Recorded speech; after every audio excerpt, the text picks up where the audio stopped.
where everyone has a story to tell.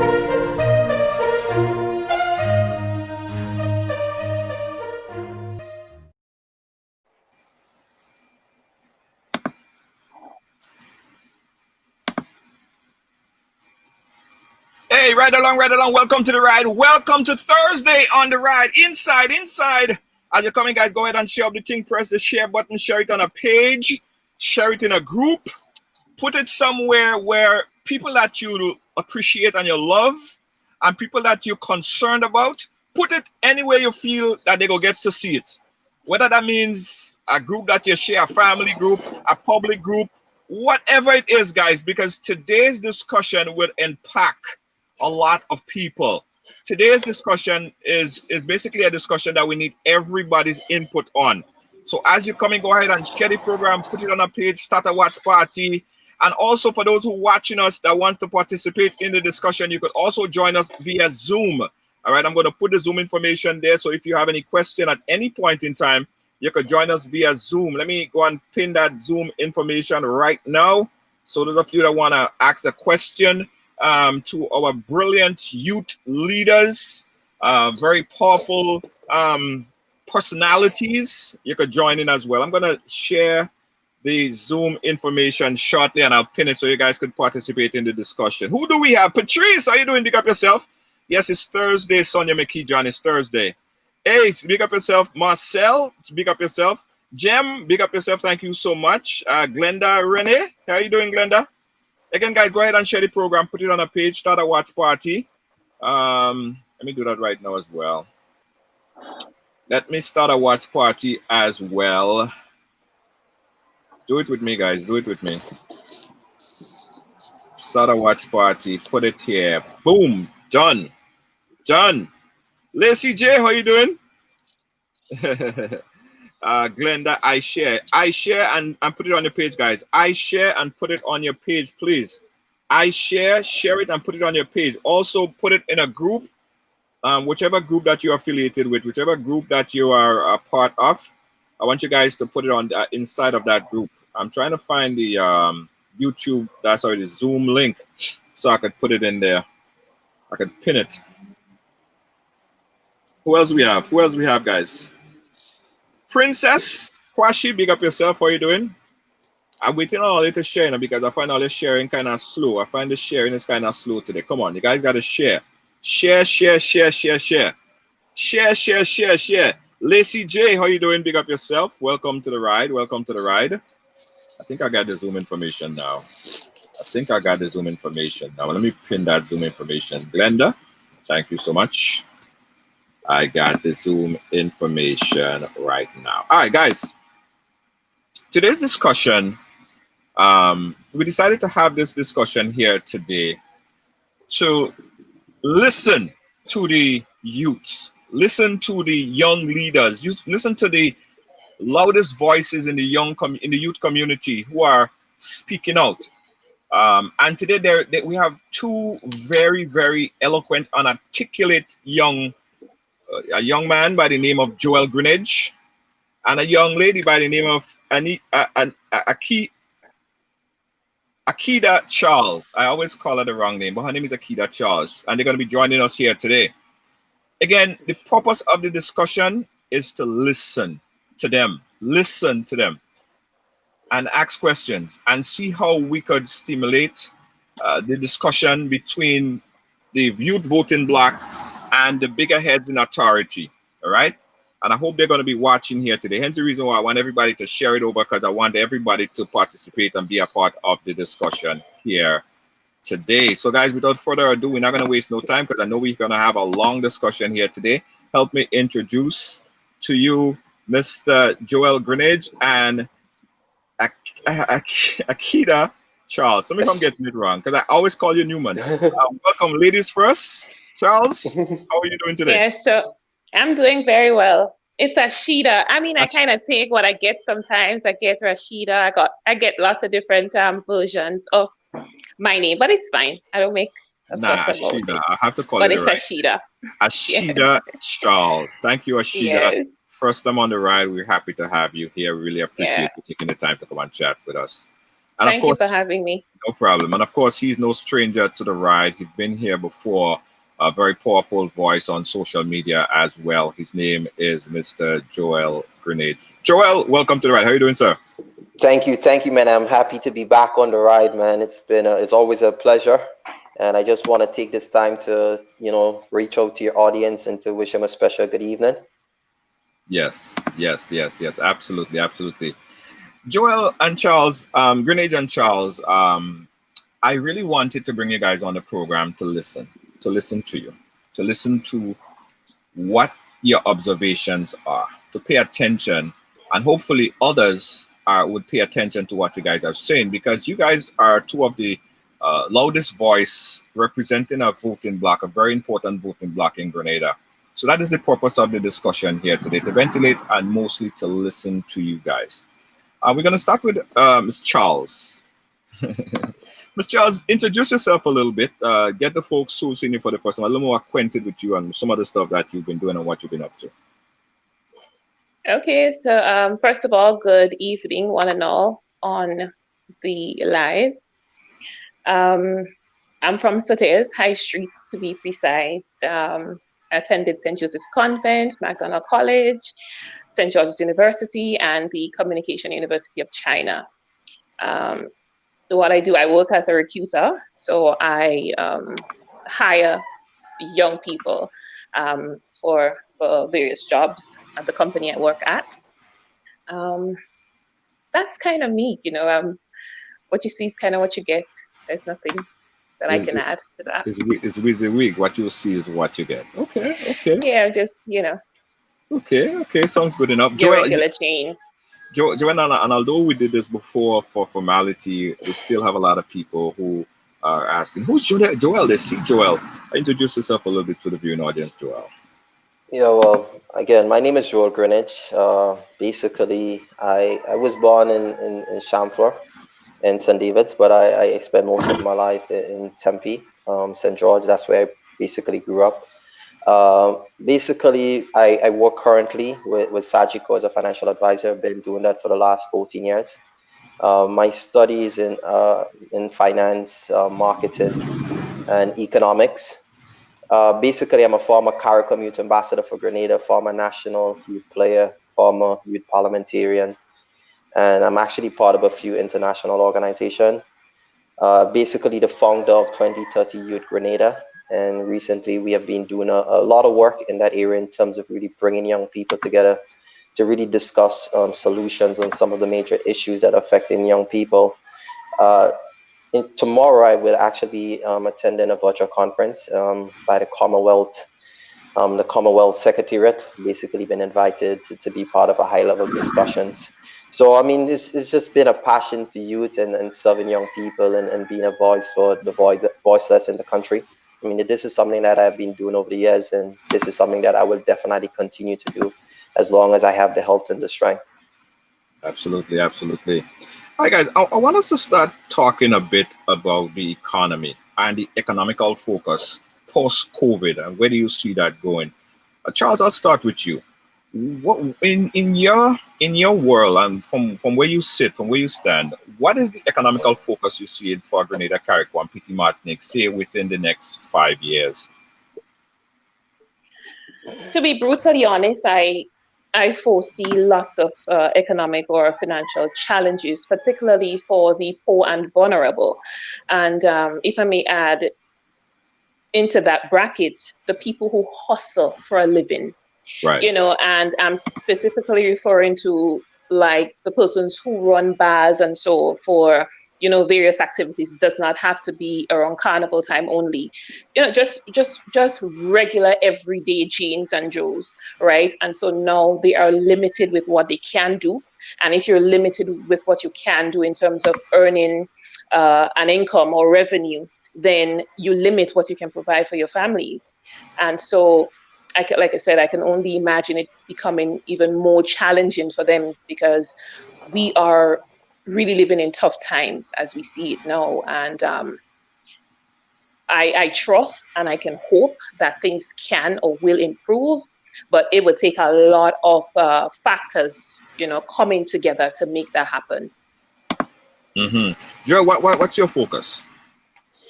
Well, basically, as I look forward into the future post-COVID, COVID-19, well, not knowing how long it was going to be around for.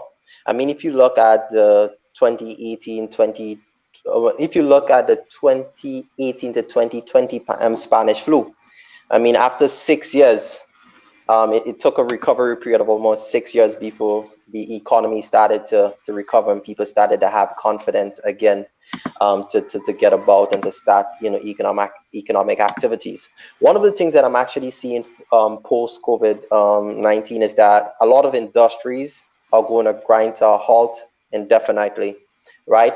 Which means that as it relates to the tourism industry and tourism and hospitality industry, they were the ones mostly impacted by this COVID-19 pandemic.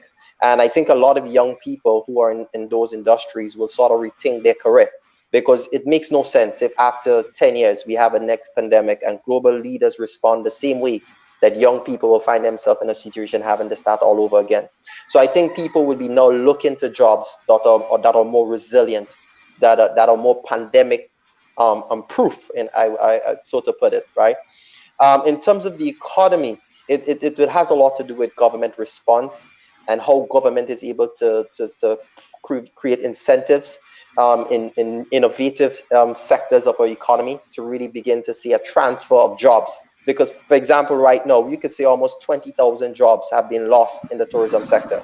Where are these jobs going to absorb if this pandemic prolongs for a longer period than anticipated? Because we're yet to find a vaccine. There in countries like the UK, they're seeing a resurgence of cases, and it's happening in the United States and most of the markets which we depend on heavily for, as tourists, in terms of tourists, right? So if this prolongs for more than 2-3 years, where are the 20,000 jobs going to be absorbed into the economy? And as long as these jobs are not able to absorb, the small businessman will be impacted. The ordinary man on the street would be impacted. So an entire economy is going to be impacted, and the government will continue to be impacted because less revenue will be coming for government, because less spending power due to unemployment. It means less revenue for the government, because, I mean, VAT is a consumption tax, and if people don't have revenue, if people don't have jobs, then spending will be an issue. And as a result of that, we will see an increase in the level of poverty. And as a result of the increase in poverty, we can see an increase in social issues, and government having to provide a huge safety net to cushion the social impact, in the vulnerable communities in the country. So it's a very dire situation that we are staring at. And if the government policy response is not proactive, and it does not does not really reach the ordinary grassroots man who actually is the one who spends, that will keep the economy from grinding to a total halt, I think we will continue to suffer. So it's a very difficult time, but I think it's a good opportunity, because it gives us an opportunity to look at the vulnerable areas of our economy. It gave us the opportunity to look at the vulnerable areas within our healthcare system. It gave us the opportunity to look at the pillars of our economy that we need to focus on going forward, to build resilience, to build sustainability, and sort of to position our economy to go to the next level. So what are the things that you think that government should be doing now to reinforce for the future? Because we have been seeing a lot of ideas, like in the Livera project. It seems like the government is still focusing on tourism and building a 500-room hotel as being what is going to be good to rebuild the economical or the tourism sector or the country's economy. Do you think that, the question should be, what do you think that government should be focused on now to prepare for the future, Charles?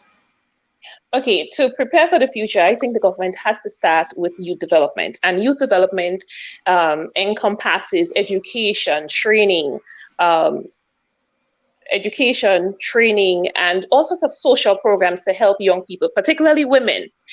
You also need to focus on drug and alcohol rehabilitation centers for young men, because you have lots of young women these days, and they are resorting to, things that are not very productive for themselves, and so they fall pregnant. And to be pregnant in such difficult times can be very challenging. And so I think you need to focus on youth development in that aspect. And the government also needs to look at agriculture. I think if we as a people are able to feed ourselves and have enough that we can export rather than importing, we spend millions, if not billions of dollars importing lots of things that we can produce right here. As small as we are, I think we have the labor force, right? We have the mindset. Lots of people have great initiatives for agriculture. I think they need to invest in that. But as youth, right? As young people, a lot of time we've been hearing this, right? That young people don't want to get involved in agriculture, get my hand dirty. What, you mad? Yeah, but agriculture. Yeah. But Junior, that's not only the aspect. It's not agriculture is not only about getting your hands dirty. Mm-hmm. You can manage different projects. You can supervise this. You can supervise that. You can make things. You have people who, food processing. It's not just getting your hands dirty. It's not all about doing the hard, the work, the groundwork in farming. Lots of things, because we're looking at taking it to another level. And if we're looking at taking it to another level, we cannot just look at it from a basic perspective. We have to dive in deep, right? So we can capitalize on that. And the third thing I think the government has to focus on is healthcare. You have to be able to develop your resources. Your people, Grenadians, are your resources. And so that's where development has to start. You cannot ignore the people and say that you're bringing things in to develop the country. Then what about us? You cannot leave us behind, because then you'll have developed areas, like fragments of development, and your people were not a part of that process. It wouldn't make much sense. Right. Good point there. Guys, again, we're engaging with the youth. We want to hear from the youth, the leaders, and we also want you to participate in this discussion. I see my friend there, Prince Kareem. Big up yourself. Thanks for watching and thanks for sharing as well. It's important that we have this type of discussion. All right. Joel, in regards to the tourism, right? Do you think tourism will be what was termed as the pillar of our economy? Do you think that it would reform itself to that in the future? And do you think that investing in big tourism projects are important element at this point? The fact is, Junior, no. I've always said this. Tourism, while it plays an important role in our economy, I mean, this pandemic have shown us how vulnerable the tourism sector is. I mean, if you ask the many young people right now who worked in the tourism industry a few months ago, they are home and they find it very difficult to make ends meet, right? So while the government continue to invest in tourism, I mean, and build these big tourism projects, there's no guarantee that in any time from now, in the next few years, we will be able to attract tourists to our country. So therefore, we can still be faced with the same issue of unemployment.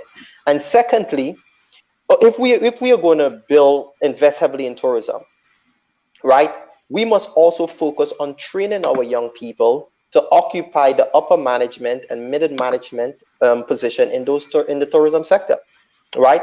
So we just cannot really focus so much on tourism, right? Because I mean, tourism in itself, there's no guarantee that we're going to see those tourism numbers in the next maybe 4, 5, 6 years, right? So that can still possess a challenge, a huge unemployment situation for our country, because there's no guarantee that the tourism industry will be able to absorb the many young people who once worked in the tourism sector. So I think the government needs to look at how they can diversify our economy. And one of the things I think the government can do right now is to create an entrepreneurship culture, right? We need an entrepreneurship culture among our youth, and we need to provide the necessary incentives that will encourage young people to get involved in agriculture. And let me tell you what I mean by this. I've known many young persons who tried starting their own business, and when they imported their raw materials, the cost the taxes they had to pay on the port, by the time they add that up to their markup, I mean, the product has become very expensive, and eventually that business is unsustainable. So we need to be able to provide incentives in entrepreneurship and really provide some sort of finance and technical support to young people in that area. Absolutely. It is very true and important that we are hearing your voices on this. Again, guys, we want to give you an opportunity to ventilate on this topic as well. You could join via Zoom or you could call in on our phone lines. In about 10 minutes, we're going to open up the phone lines. All right, 718-701-5720.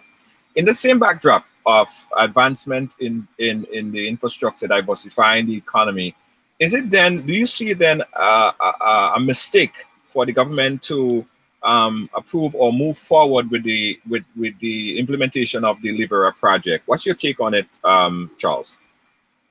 Okay, Junior, I have a big problem with that project. Why? Because in 2016, the government of Grenada approved a project by the name of Livera Nature and Beach Resort. Where is that project today? We cannot see it. It was not materialized. The Prime Minister, who was part of the groundbreaking ceremony, he gave a keynote speech on that. So that happened in 2016 at the same Livera, right, location.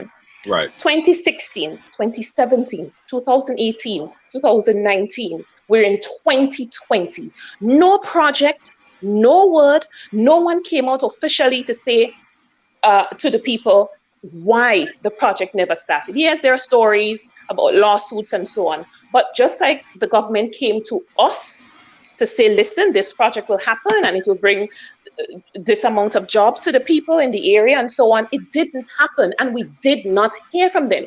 So they were never accountable and they're not transparent. And so with this now, this Grenada National Resort project, I have no faith in it, no faith at all. And why it's upsetting, because I think it's another tool to mama guy or to manipulate people into believing, oh, we're gonna get some jobs of that side. I think you're looking at a 500 room hotel, 500 room hotel, and you never told us nothing about the previous one that was supposed to happen. I have no faith in it, absolutely no faith. And this thing about, okay, it will bring the representative for St. Patrick East, I think, she said that the project will bring about 1,000 jobs because, and that she said that is because each room needs 2 persons. So you're basically saying the 1,000 of Grenadians that will be there will be room attendants, housekeepers, and so on. What about the supervisory position? What about the construction of it, the labor? Are you going to tell me that? Are you telling me that all of these things are going to be imported? That's what you're saying. You're going to import labor to Grenada for such a project? So I have no faith in it, and I think it should not have been approved. I think there are other areas. We're so caught up on tourism, and I cannot understand why that is the case. And look at St. Patrick's. We do not even have a library. We do not even have a resource center. Young people, what do they do? What do they do? You cannot go to a place to read. There's no way you can go and do a research if you don't have a laptop or a computer or even electricity in your house. We could do better. I have no issues with development, Junior, if it benefits the people. And thus far, I am yet to see how these projects would immediately benefit the people. I cannot see it. Joel? Yeah, so definitely. Over the years, we have heard many projects coming on stream, including the shrimp farm in St. Mark. I mean, we had the Mount Hatman project that was supposed to come on stream, over $2 billion, the Charles Lou project. And yet today, this project has not come on stream as yet. And there has been no accountability.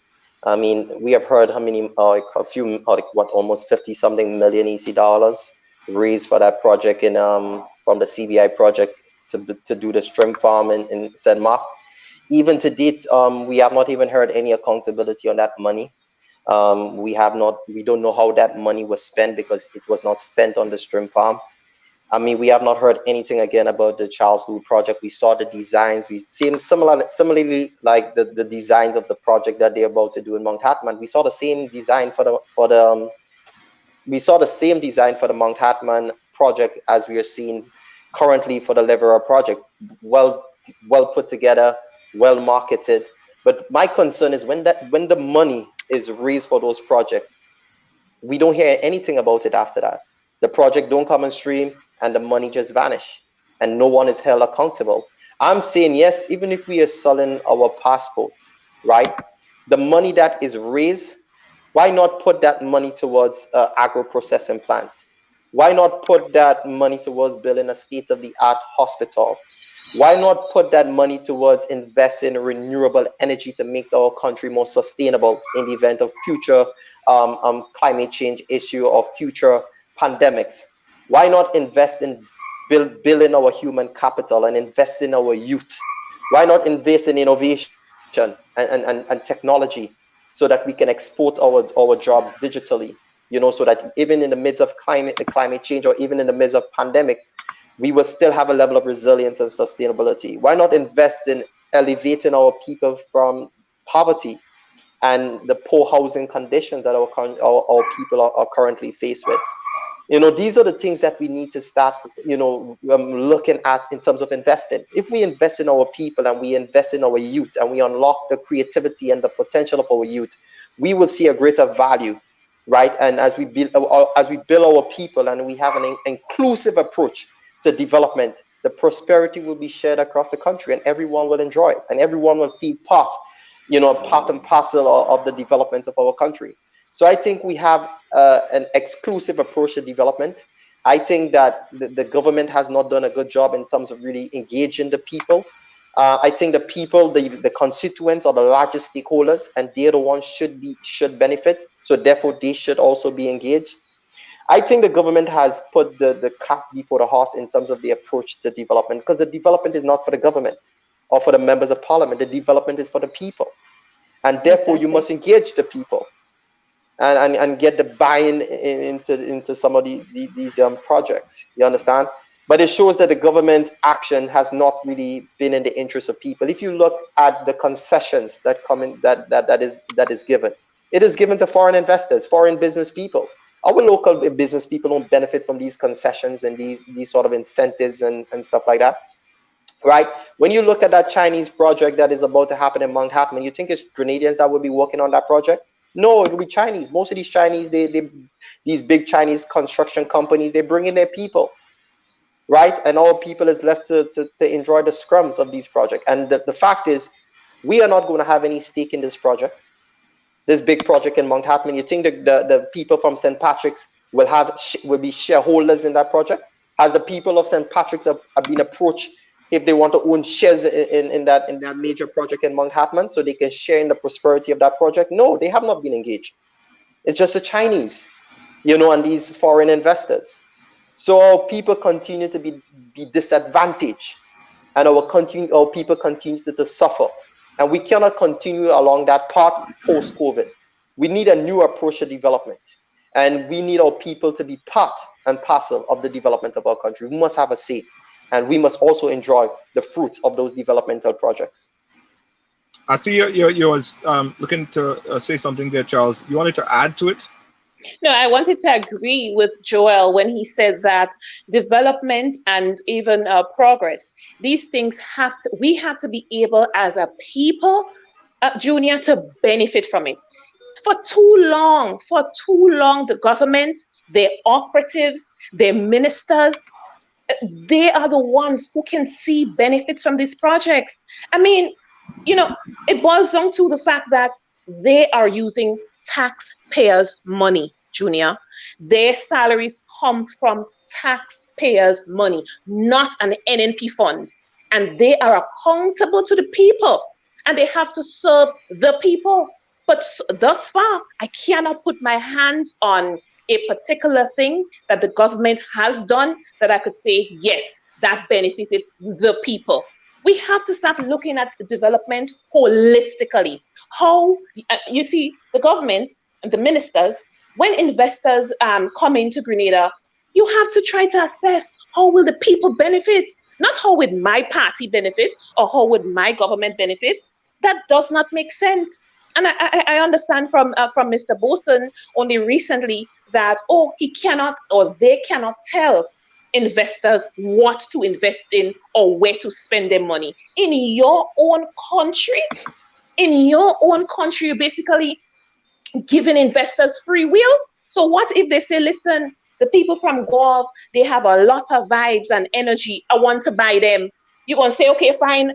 All the people from Gulf, residents from Gulf, pack your bags. You have to go with that particular investor because that is what he or she wants. No, you have to put your foot down. You have to try to attract, first of all, you have to attract credible investors who have people at heart. And somebody may say, but Ashida, it starts with the government. They have to have their people at heart first before they can signal to investors, we want you to invest here for the people. We want you to invest there for the people. It cannot always be about government and about how we're going to look and about the legacy. What is this thing? We have to focus on people. And that is why I'm angry. And that is why I am frustrated, because I am tired of the path that this government has been on. They've been on that path for too long. And many just remain silent because, NNP does what NNP wants.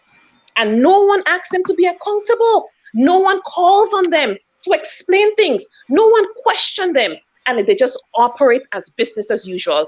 No, it has to stop. What about the consultation? You're from Sauters. Have the ministers, MPs been in consultation with the constituency? How have they connected that project to the community in terms of getting that information out there? I cannot say because the only thing I saw was I got a WhatsApp message invited me to attend a walkabout in the area.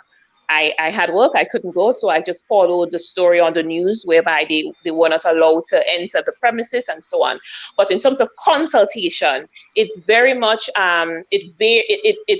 it's different than that of the consultation they were having when they were doing the referendum. And so, you heard lots of things, all over the place. But if they're having consultation with like the investors and the project managers and so on, it's very clandestine. I'm not aware of any. Yeah, Joel, a lot of people were concerned and they've been voicing their concern on social media. They're saying that the proposed project doesn't even seem it doesn't seem as if it would actually go through. It seems like something that would just propose, and I mean, it's just the whole project seems almost like a fantasy. Do you think that it is a serious initiative? Because I heard people say, "Oh, this is a joke." The truth and the fact is, Junior, from my opinion, I don't see the seriousness of that project, right? Because in first instance, for any serious investor to invest in a project, there must be a demand, right? There must be a demand. True. And if you're an investor, a legitimate investor, and you're looking to invest in a project, you're looking to invest in a project that can generate revenue, right? The outcome is revenue, returns on your investments. And if you look currently, for example, Silver Sand project, I've engaged a lot of friends who work there, and they said to me, Joe, since that project started, it never was filled. They say, matter of fact, we always have about 19% or 20% occupancy, right? But this was that's one of a big hotel right on our beachfront. When you look at the Liverer and you look at the accessibility, the distance from the airport, right? And you look at the projects, right? The hotels right in St. George is unable to be filled. Also, when you look at the airlines, for example, in terms of the flights coming to Grenada, I mean, we don't have the frequency in terms of flights, right? I mean, and considering the times that we are living in right now and the hit that the tourism industry has been taking, and a lot of investors are now pulling their money out of the airline industry and out of the tourism industry. I am trying to figure out why these investors are now running into tourism, or now running into a project, and they are yet to provide a clear business plan and also to show the demand for that 500 rooms in the St. Patrick's area. I mean, it's not making any sense. And if we say that we are linking tourism to agriculture, that investor should be able to come forward and say, okay, in the next 3 years, that project would be launched. We will need 100,000 pounds of potato every week. We will need 10,000 pounds of chicken. We will need 50,000 pounds of beef. So that the farmers in St. Patrick can say, okay, that hotel will be built in the next 2-3 years. This is a good opportunity to invest in agriculture, because there will be a demand for agricultural produce, because that investor will now be producing the agricultural produce from the farmers in St. Patrick. Therefore, there's a linkage. Therefore, the farmers and the people in the rural community that depend on agriculture for their living can now see an opportunity to build a business where they can now invest in livestock, where they can now invest in purchasing lands or leasing agricultural lands, so they can produce the agricultural produce that would be demanded by that resort or hotel. There's no seriousness about this. This is just, in my opinion, an opportunity to attract persons to purchase passports, as the same way they try to attract people to purchase passports to build a shrimp farm, and the same way they attracted persons to purchase passport with the Mount Hackman project. Nothing serious about this, because it is very clear that there's no demand for this 500 rooms, and that investors have not presented any business plan that show how this project is going to be a success, and how the people of St. Patrick is going to benefit from that project. It's nothing about the people. We got someone on the Zoom that wants to chime in. Someone by the name of Sim. Sim, are you hearing us? Yeah, I'm hearing you fine. Sim, go right ahead with your point.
Hold on a second, Sim. Hold on a second, Sim. I just heard that they said that they're not hearing you.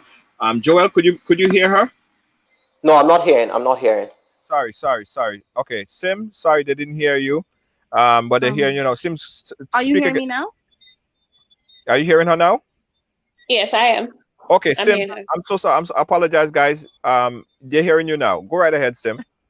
Okay, I wanted to first start off by thanking the two young persons who are speaking out and who are putting themselves out there to really speak up for us. I really appreciate you guys taking a lead on this. I've seen you guys through social media, and it's really inspirational because we all know how it is in this country. The minute time you say something that doesn't align with what they want other people to believe or other people to know about Grenada, you're immediately, you're a person who doesn't like development. You're a person who don't like Grenada, or you don't like a particular political party, or you have a vendetta against a political party, right, when it's actually you as a Grenadian saying, listen, this is wrong and we need to fix it. There's so many, when you go through the streets of Grenada, you see the disenfranchised. You see the people who are just really struggling and having a hard time making it.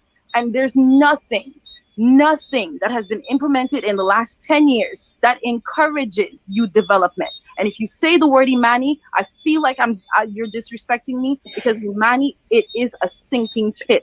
Yes, it helps people with a little cash, but how have we grown? How have individuals grown, like able to go to the bank and develop their lives, able to go to a financial institution and start something that's long lasting, that actually adds to our country? It's not real. Let's stop pretending that this whole situation is, in a year it's gonna get better. It's not getting better. And I'm glad you guys brought up tourism. We need to talk about it like we are serious. International airlines who have the resources and the ability to do surveys and investigate have said that they do not expect airline travel to pick up until 2024. So therefore, we cannot speak about tourism in a serious breath. We can't. It's not possible. Exactly. So let's put the tourism conversation aside and talk about realistic ways for us to really invest in our young people. We are all frustrated. And you see the amount of young people leaning towards drugs and alcohol and fetting, because that's actually becoming like a new... And sex. Don't forget sex. People are trying to distract themselves from how frustrating and sinking their lives are. They're throwing themselves into parties and into all these distractions because they cannot really invest in their future. They can't sit down and plan and say, okay, next year, the economy thriving, I'll go try a little hustle. We can't do that. Because I personally have tried to start a business twice. Right. And because of the state of the economy, I wasn't even able to break even. Right.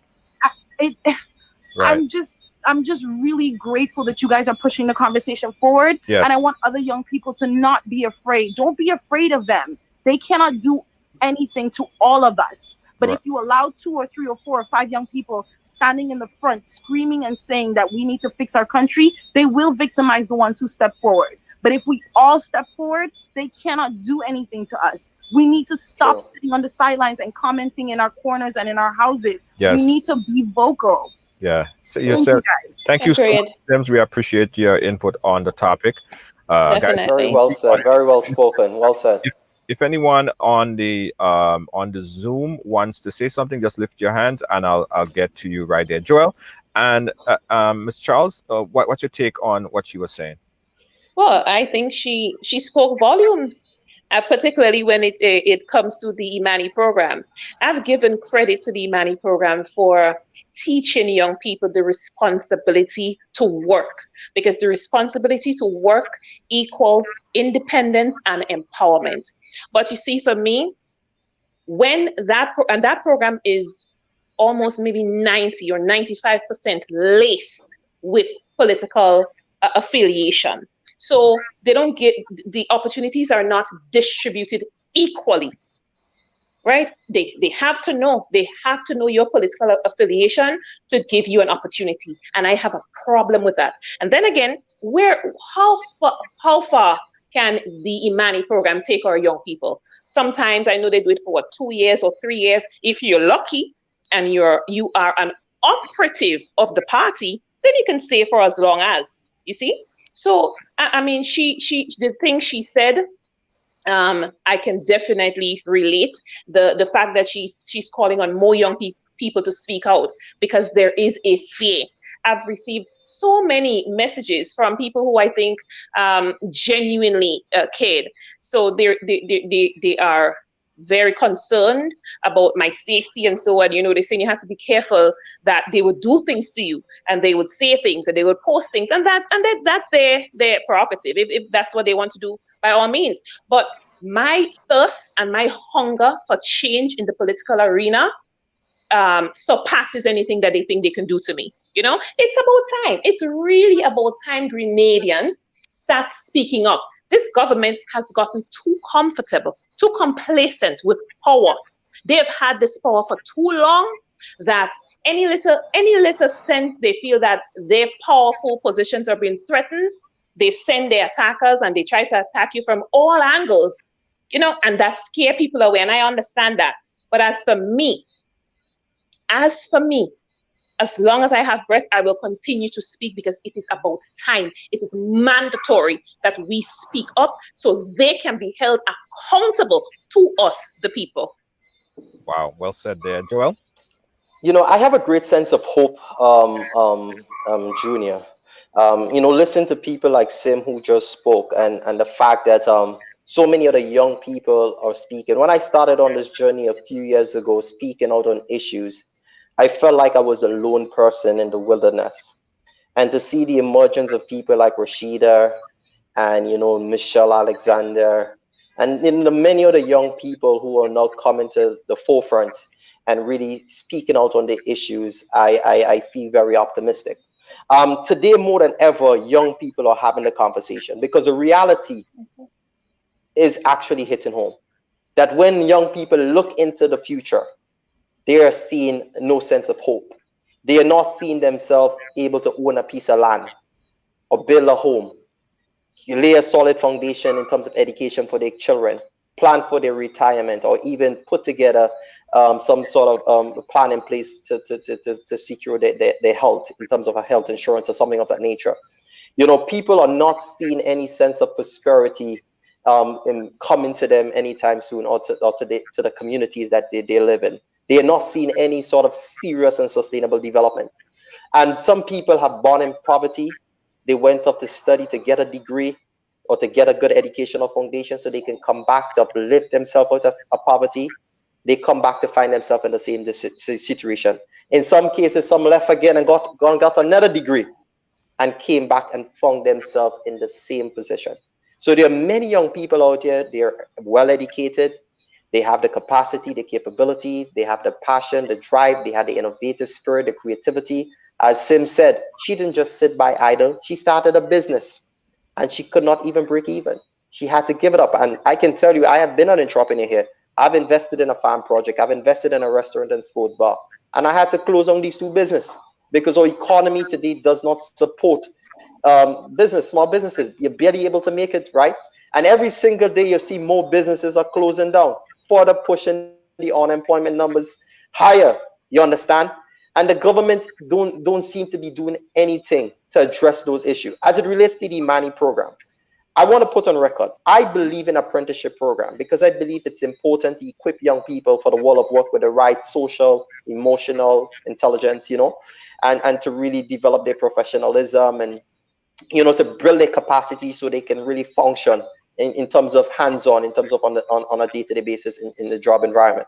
But when you look at most of these the Imani program, it has been used over the years as a political tool, right? But when you look at the resources that is being pumped into a program, I believe if the government had to take half of that resources and have some, let's say, entrepreneurship summit and had allowed young people who are entrepreneurs and innovators to present ideas in agriculture, in energy, in technology, in the creative arts industry, and to present their best ideas and fund some of those ideas, I believe today we would have had a thriving economy, a sustainable economy, because we would have had businesses that would have contributed towards building our economy. Like, for example, right now, the issue of food security would not have been a problem. Today, we are basically unable to feed ourselves, right? I mean, as a result of the disruption in the global supply chain, Grenadians found themselves in a very difficult position. Basic commodities that we rely upon, we are unable to find it in the supermarkets because those countries are now keeping those resources for their people.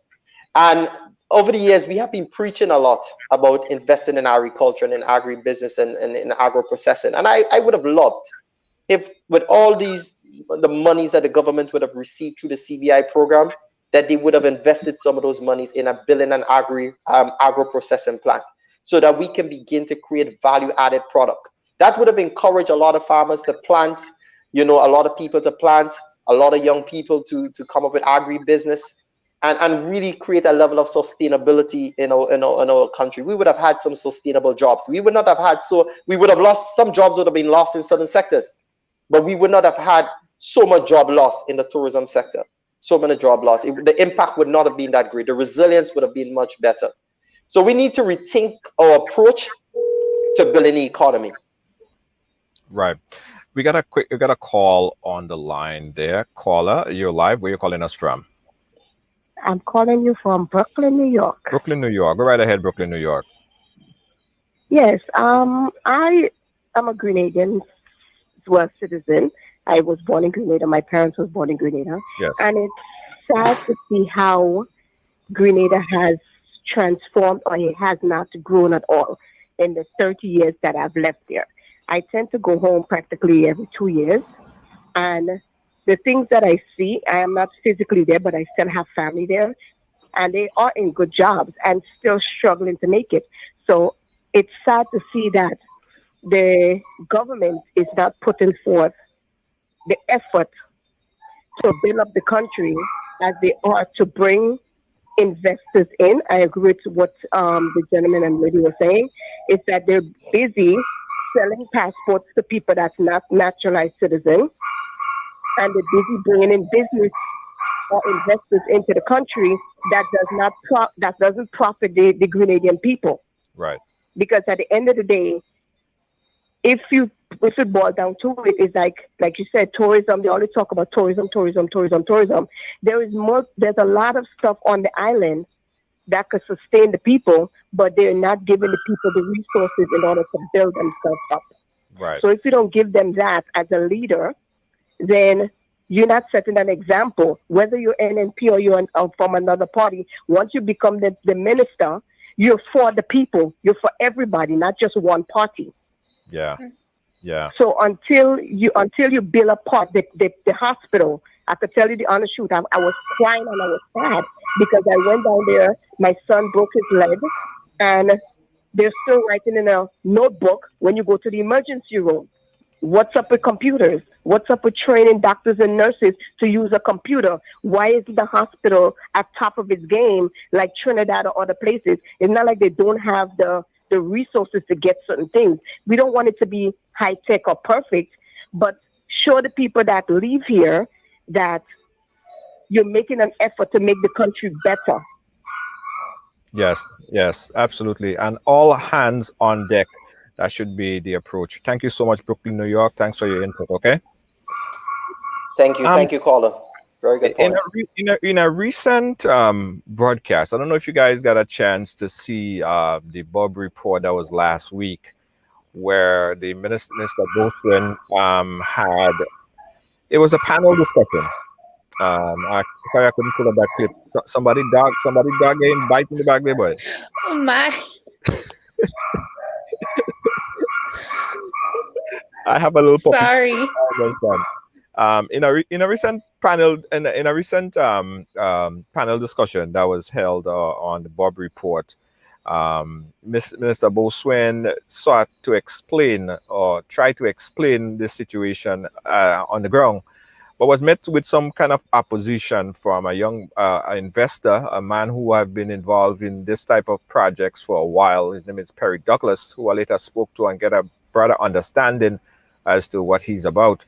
But the end, it didn't go well, to say the least. The whole thing didn't end well. In fact, Mr. Boswin ended up exiting after Mr. Perry Douglas made made us a mention about the index, the corruption index, which is number 4. I looked at the World Bank corruption index is at number 4. Corruption curve. Corruption curve is at 4 out of 6 possible 6, right? Yeah. What do you guys think about how Mr. Boswin handled himself in that interview and how everything turned out? You want to go first, Ms. Charles? Okay, first of all, I was very disappointed in Mr. Boson's behavior on that particular program, because I listened to the program about 3 times just to see what would have angered him to that point, and I really couldn't put my fingers on it. They were not disrespectful to him, so I did not understand why he behaved the way he behaved. But that very arrogant demeanor came about, and the only reason why I think it came about is because for the first time, Mr. Boson's party or a political organization was more or less questioned for things they did not account for many years. And so maybe that made him feel very uncomfortable, because that does not happen very often. So now you have a Grenadian who lives abroad questioning Mr. Anthony Boswin, and he felt this guy has to be out of place, And so I remain disappointed in him, and I think he owes the nation an apology for his behavior. He certainly does.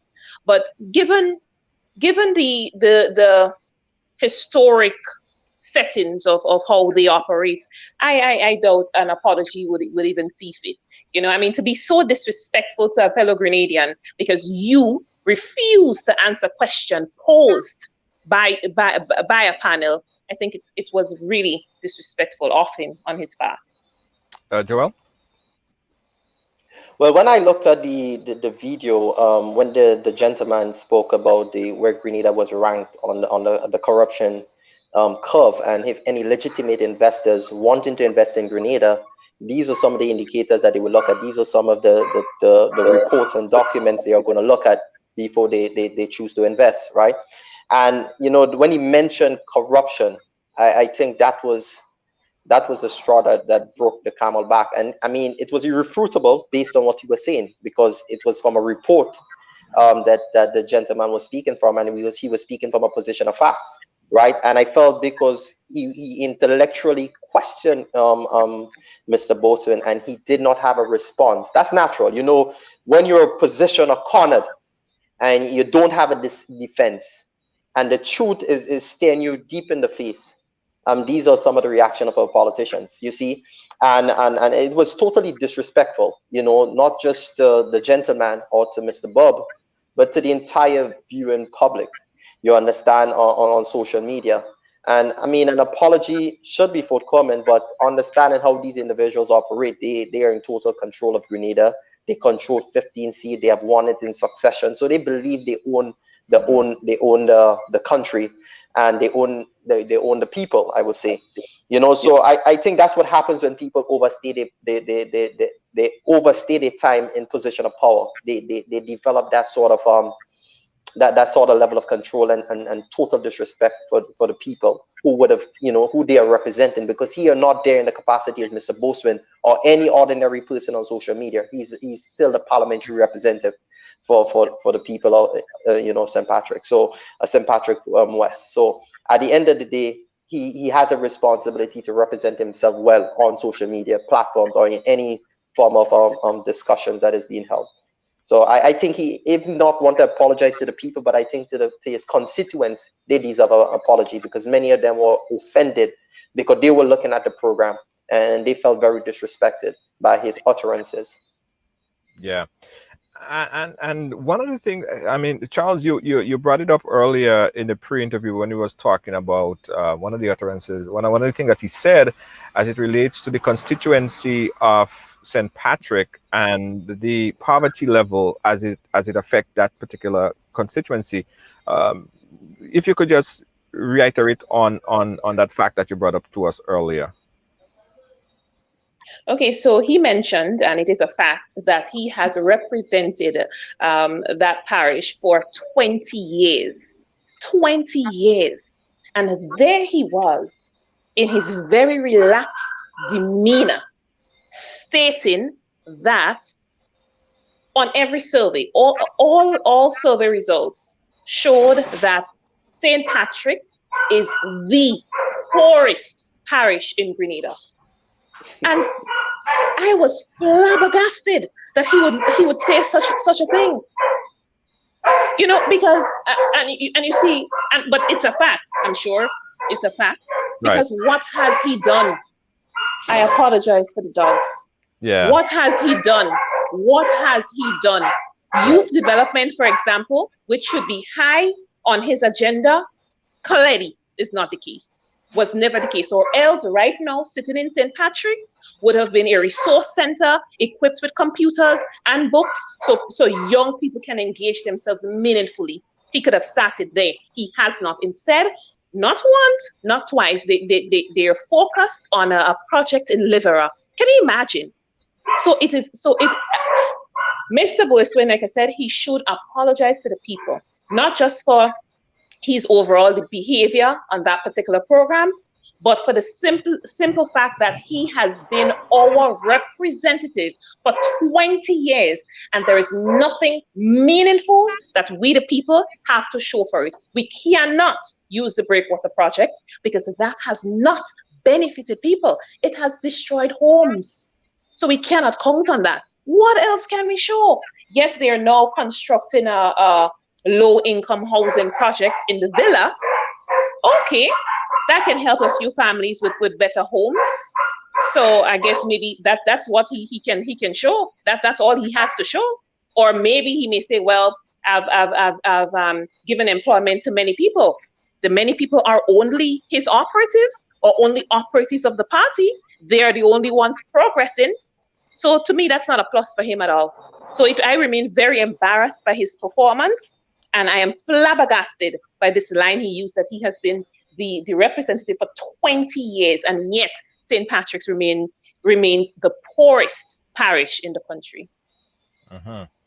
I've been hearing some. I've been hearing some talk. I don't know if you guys have been hearing it on the ground as it relates to possible cabinet reshuffle that the prime minister may or may not be planning to announce pretty soon. If that is the case, what do you guys think, or who do you think needs to be shifted around a bit? And are you guys hearing anything on the ground as it relates to that? Joel, please. Well, I mean, the prime minister made the announcement, and I thought that would have happened. That would have happened already, but we are yet to hear anything on that. I mean, there are a lot of speculations as to the possible changes that can happen. But for me, I don't want to speculate because, in my opinion, I mean, I was really thinking through it, and I would say, if I look at all the current ministers of government, who has been really performing, you know, and it was a really hard task. I mean, when I engage a few people, some persons may say Delma Thomas has been doing a phenomenal job in her constituency. She has been doing a lot of work. That would be some people. She has been doing a good job in social development, you know. So, but apart from her, in terms of all the other ministers of government, the word on the ground is that they have failed miserably. And even in the midst of the pandemic, it was more evident when the people needed them more than ever, based on the fact that people were faced with some serious economic situations. In some cases, people needed basic medications, people needed food supplies. You know, people just needed general support during that time. And there were no minister or no parliamentary representative who was there to support the people. Most of them were in hiding, and people are seriously remembering that. Yeah. Again, guys, we want everyone to participate. We have a few folks that's on the Zoom. I believe someone by the name of Charles. Charles, if you're there, you could unmute your mic and go right ahead with your question. Charles, you could go ahead and unmute your mic, and we'll put you up live. Again, guys, this is Ride Along Live. We're having a youth summit, a youth debate, a youth conversation with some of the young and powerful leaders in Grenada, Carriacou, and Petit Martinique. And again, we have this the Zoom. We have the phone lines that you could call as well, 718-701-5720. So you guys could participate in this discussion right here. Lots of noise in my background. Sorry. Okay, Charles has a lot of noise in his background, so he cannot participate. All right, cool, no problem. All right, I want to touch a little bit on taxation, because Charles, you did a video today, yesterday or so. I got it today. I saw it today, as it relates to VAT, and the government should remove VAT on all grocery items or all food items. Tell us about the practical approach of reducing taxation at this point in time, where there are almost 51% of lost revenue due to the COVID-19. People are struggling, and the government has to see it as a necessity to ensure that people can afford food. And so removing the VAT on food items, to me, is very critical. Very critical. And so we cannot, and the government may say, okay, so what are the other avenues we have to collect revenue? Figure it out. But because we want to show that we care for people, we can do the simple thing. Remove VAT and all the taxes on food items. When I go to make groceries, Junior, pound and crown, things are very expensive. And then you look at your bill and you see the amount of money you're paying towards that. in this very, very serious times right now where people are really struggling financially, give people a break. Give people a break, even with barrels and so clearing barrels of the port. Remove the VAT. Let people collect their barrels in peace. You know, it's just too much. The burdens of taxation in Grenada is overwhelming. Too much taxes. The government need to do better where that is concerned. And so I am sticking to the line that they need to remove taxes on food items, figure out where they're going to get the necessary revenue from. And while I'm at it, maybe all the ministers should accept a pay cut. Take a little $1,000, a little $1,500 off your salary. Start paying for your gas too. And then you let the government use that money and pump it into people who need help. All right. I was just checking there because someone said that we were echoing a bit, but I just checked there. I think the audio is fine on my end. Anyone else hearing echo, or anyone hearing any problem, having any problems hearing us? Just let me. In fact, let me just check real quick, guys. Stand by. In the meantime, I want you guys to get the number, and you could call in 718-701-5720. Let me check that audio on my end.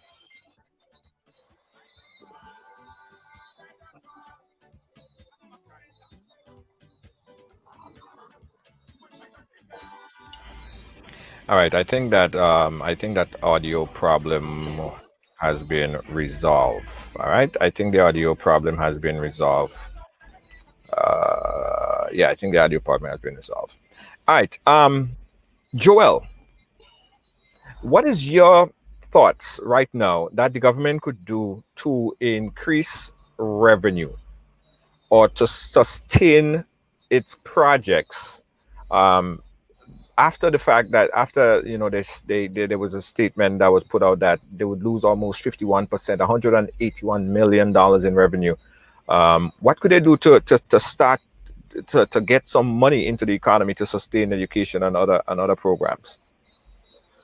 Right. Well, the government is already doing that in terms of they're selling passports. I mean, because they're trying to raise almost $2 billion for that liberal project.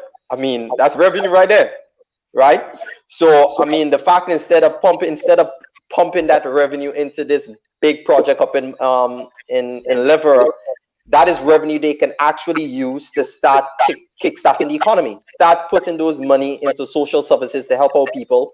Start reducing the taxes, because the thing about it, Junior, the high taxes that our country have is really affecting spending power. People have limited disposable income, because that money that they're now paying all these taxes with is money that they could actually spend, right? And keep some of those small business actually going. What the government needs to do right now is to find a way to get people back to work, right? To find a way to create an enable environment, a conducive business environment that could keep some of those businesses afloat so that they can sustain the jobs that are there. Also, the government needs to be able to create some sort of confidence in the economy.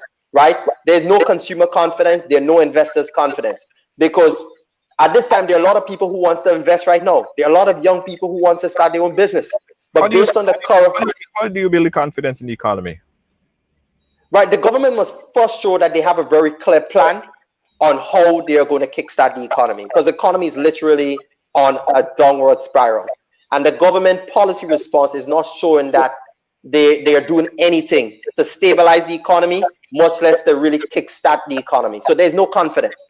Right. Secondly, in terms of the taxes, government have to find a way to create some sort of tax incentives for persons who want to start businesses right now. Some sort of incentive must be in place. And even for businesses that is literally on their bending knees, government has to find some way to save some of these business.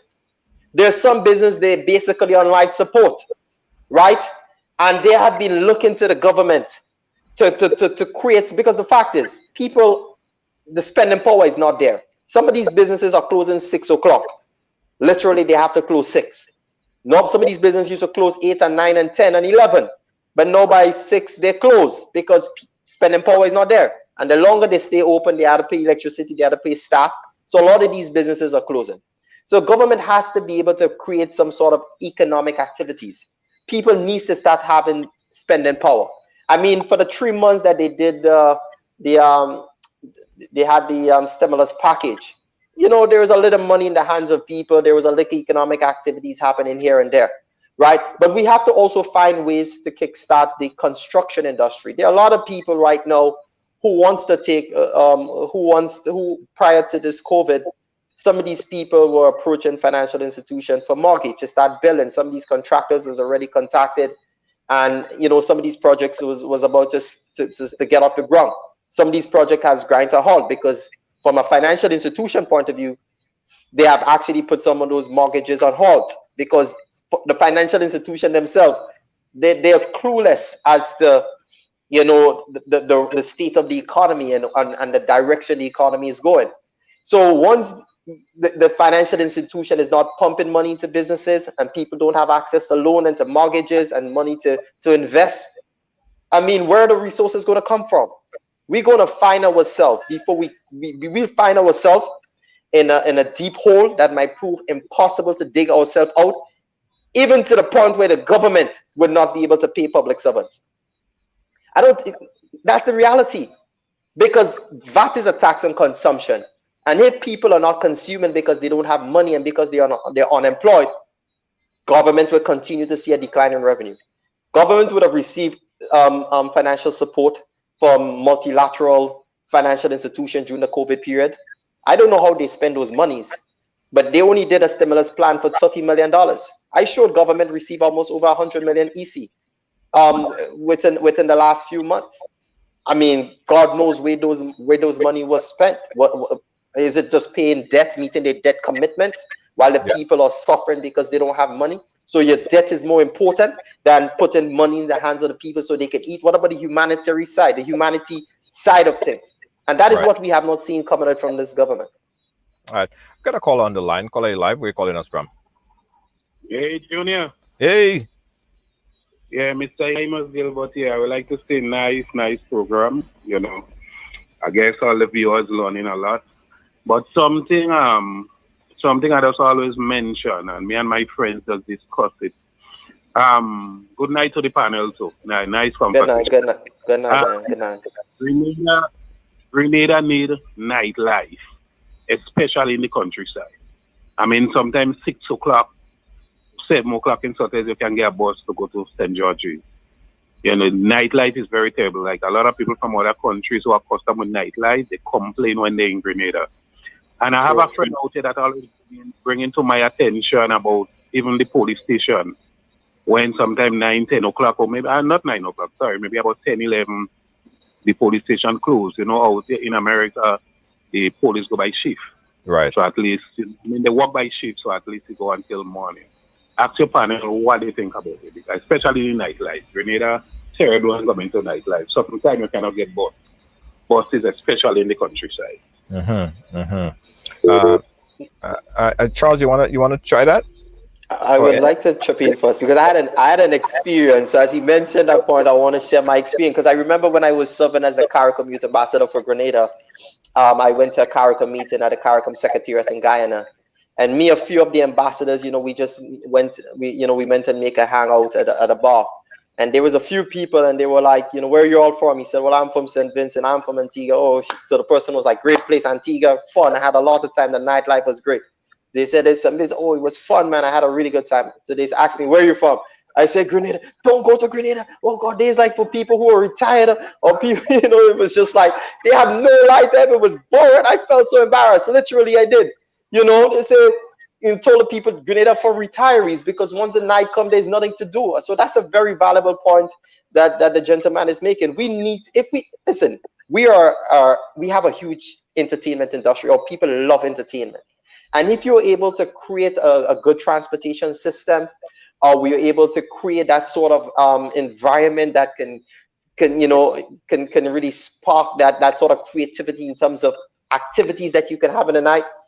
I mean, I think that would be really good. That a lot of businesses can come from there, you know. But the fact is, a lot of people right now are unemployed. So these are good opportunities to create employment opportunities, and especially community tourism. Community tourism is big. I remember when they had Fish Friday in Guelph.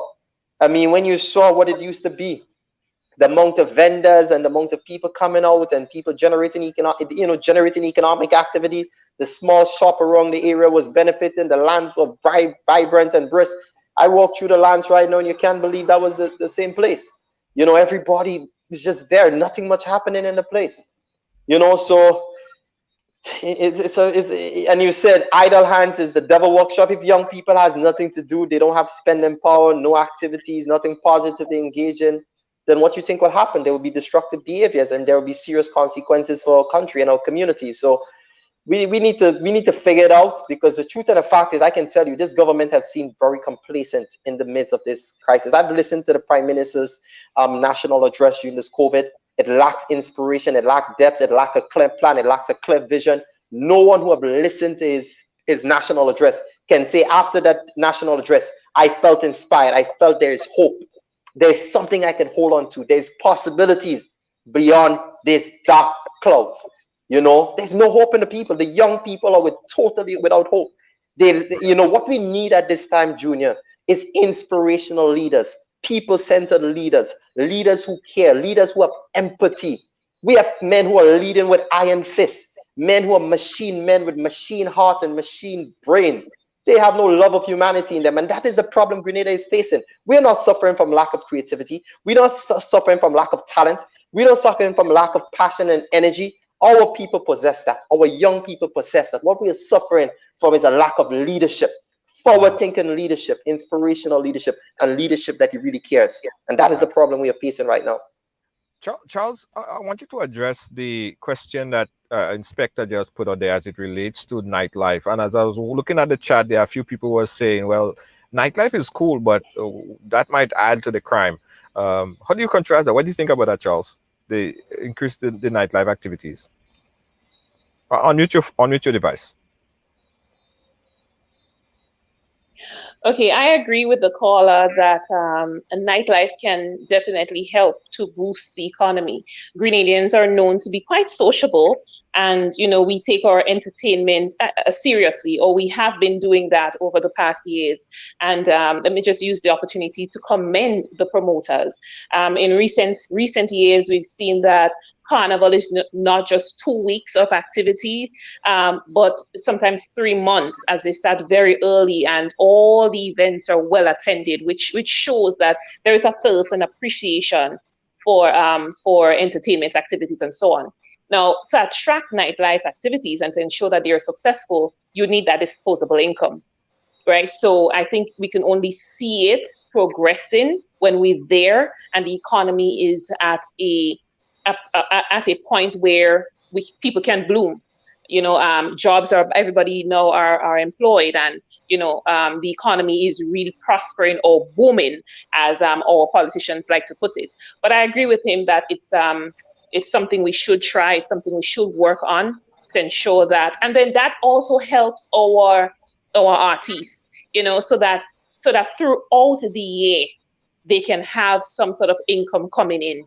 It's not just around Carnival time they can see their way. I could imagine, the struggles they endured for this year in particular, because they got no opportunities to earn anything, and then you have to also look at the business community. I'm talking about the hairdressers, the nail techs, the store owners, they are supported by persons who attend events. When you want to go somewhere, you get your nails done, your hair done, you buy an outfit, and so with all the restrictions and so on, persons really found it hard to make ends meet in that regard. And I like the fact, again, there is such a broad scope of information we touch on the program here today. We touch on the Libera project, we touch on what government should do, we touch on taxes, and we're talking about nightlife. In a lot of ways, probably at this point in time may not be the perfect time to talk about nightlife, because even here in the US, that has dropped drastically because of COVID. A lot of people are more staying home because, we're in the middle of a pandemic. But I could understand going forward, we could look at how we could increase nightlife activities if tourism pick back up.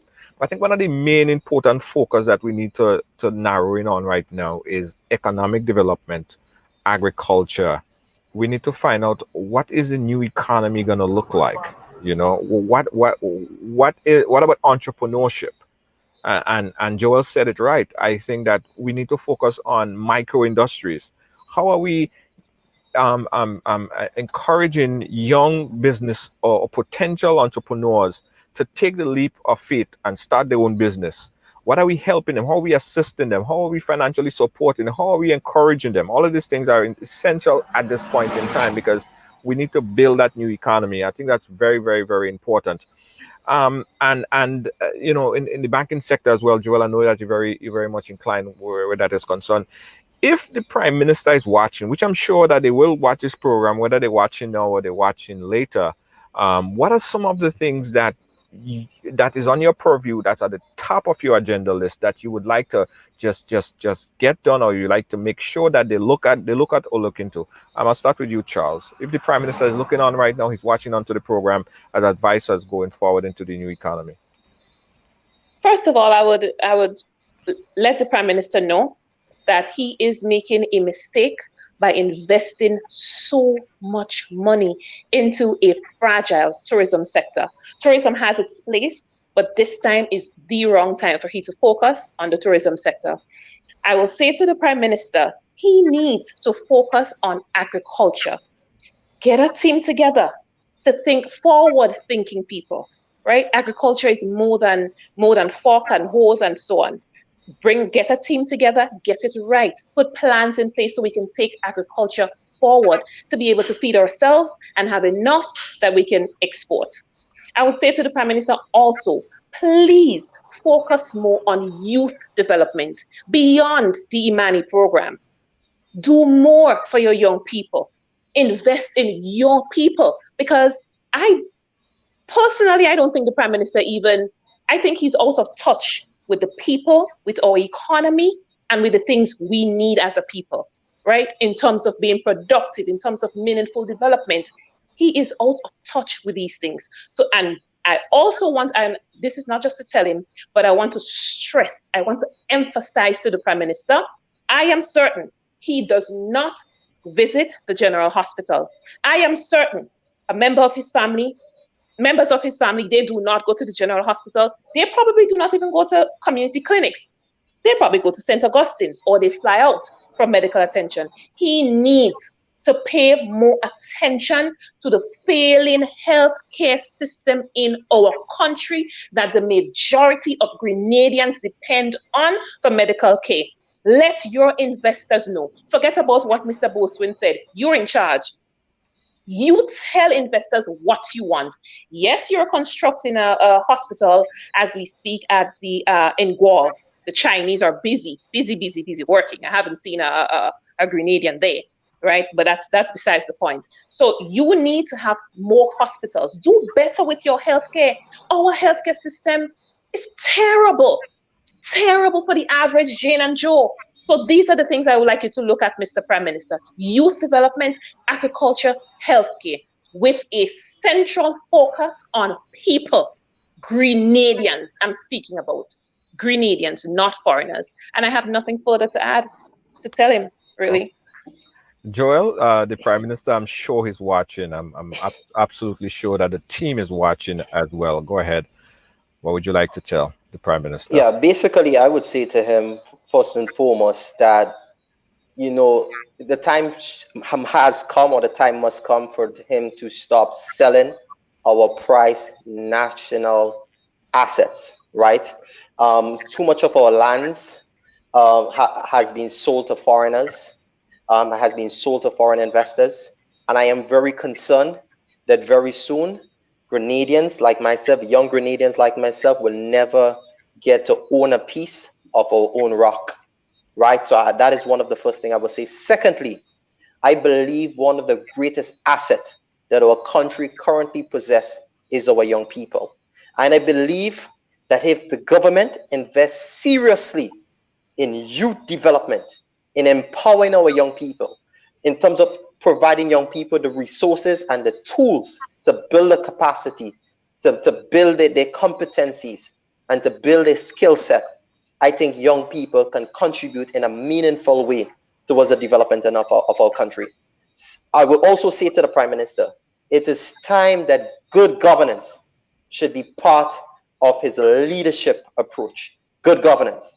Because one of the things that is associated with good governance, poverty, well, one of the things that is associated with bad governance, poverty, corruption, and a failing economy. And if you look historically around the world, where there was bad corruption, bad governance, we saw high level of corruption, we saw poverty, and we saw suffering of the people. So good governance must be the way going forward. Also, I will say to the Prime Minister, Grenada belongs to Grenadians, and we all should enjoy in the prosperity of this country. We all should have a say in decisions that your government makes. We must be engaged, right? So inclusion and inclusive approach to governance must be integral to our development. Also, I would say to the Prime Minister, we must not aim blindly in terms of developing our country. We must have a clear development plan. Our people must engage. We must have a say. We must have a voice. Some of the best ideas will come from the most ordinary people in the community. We need to get down on the ground. We need to get down to even the grassroots man. He must have a say, or she must have a say in terms of developing our country. And once we have a clear development plan that our people would have had a say in it, and they would have been buy-in into it, then we all must have all hands on deck to ensure that these plans are implemented. If it means that you have a supporter who are in a position that, as you say, square peg and round hole, and they're not delivering value for their money, or they're not delivering results, if it means that you have to put somebody else in that position who are competent, even though they may not support you, let us do what's in the best interest of Grenada. The problem we are faced with right now, we have a lot of square peg and round holes because they are loyal to the government, or because they are loyal to the Prime Minister and his regime. And Grenada continue to suffer. We need to bring our best minds to the table. And for too long, young people have just been spectators to the development of our country. Mr. Prime Minister, young people should be a partner and an asset in the development of our country. And Mr. Prime Minister, I want to say this one. The victimization culture that our country is currently faced with has been created by you. You have a good opportunity as part of your legacy to eliminate that type of culture. What you want as a leader is for people to have an opportunity to speak. Because when people speak out and they express their concerns, that is how you as a leader get it right. You get to find out what the issues are, where you are going wrong, so you can take the necessary corrective measure. Not every time someone speak out on an issue, it's against you. People just want to see what's best for the country. And as young people, when I speak out on issues, it's nothing about you. I don't really care much about you, Mr. Prime Minister. What I care is about my peers. I care about the future of this country. I care about the ordinary man in the community who have served for 50 years and he's in his old age and he don't have a pension and he's struggling. I care about that person. I care about a young person filled with energy, filled with passion, has the competency, has the drive, but denies opportunities. I care about these people. I care about that man or woman who's at the hospital right now, who needs basic medical attention, but our hospital does not have it. And therefore that person dies and their family have to suffer from a basic ailment that could have easily been resolved had the doctors and nurses have the resources at their disposal. I'm concerned about that. I'm concerned about the young men and women who are on the block, not by their choosing, but because they are denied opportunities to pursue their dreams to the full measure of their happiness. That is my concern. I'm concerned about the people. You hear me? Go ahead, Joel. Go ahead. I'm concerned about the people who have to wait 6 months just to get a road work to meet their basic commitment. I care about that. People need to have some dignity. And that is what you need to provide people with, some level of dignity. Not people coming and line up in a party office to beg for $2 or beg for a pound of sugar. We need to empower our people. We need to provide our people with the resources. We need to provide our people with the opportunity, and we need to stop playing politics with people and the lives of the people and with our country. And we need to bring an end to corruption, because it's really affecting. When I look at our GDP per year, I show corruption is almost 5% of our GDP. This is resources that could have gone towards our community and helping our people. These are money that is lost through corruption, and we must address that. You understand? So Junior? this is some of the things I would say. Yes, Joel, I very passionate. We got a call on the line. Caller, you live. Go right ahead. Where are you calling us from? Hi, good evening, Junior. New York. I'm just so inspired by the two young people that you have on the panel, and I want to say thank you so much for bringing them aboard. Thank you. I was not a preview to Mr. Joel as much, but the young lady, Miss Charles, sorry, I see myself in her a lot. I left Grenada 30 years ago, but my heart will always be there. You know, my mom is still there, my siblings, everybody's still there. And these are discussions that I've had over the years and continue to have.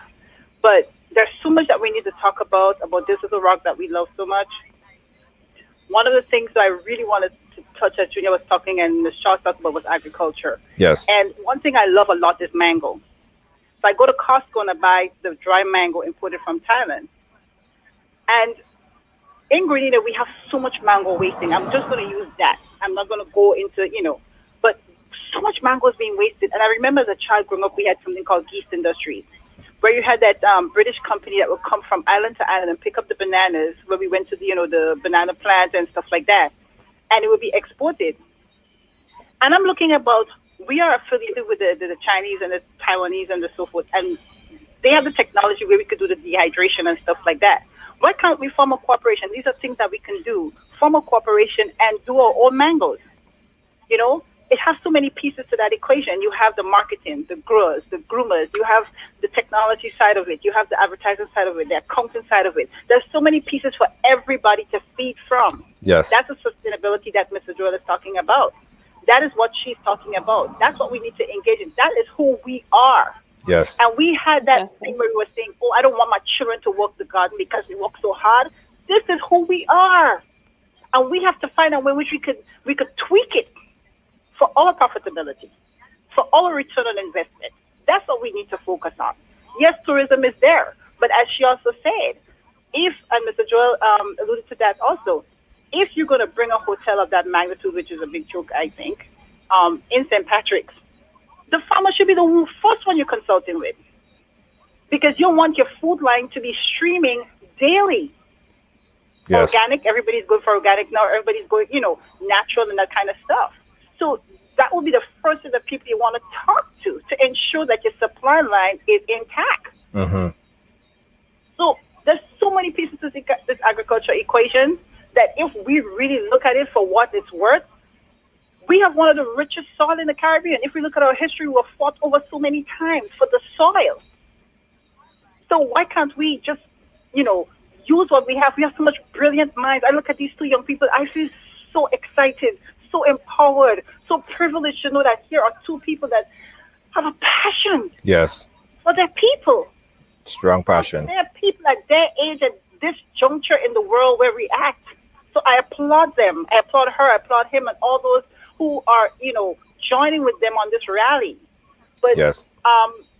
That's just one piece of it that I see that it's beneficial to us. Yeah. Our land, that's who we are. And we have to find a way to make that work for us. And Absolutely. We can do that. Absolutely. We can do that. But our leaders have to be willing to listen.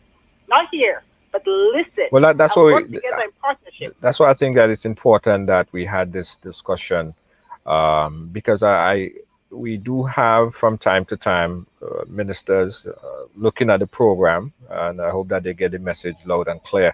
But thank you, caller. We really appreciate your input on the program. You're most welcome, Junior. I really, really enjoyed this evening. Thank you so much. Junior. Yes.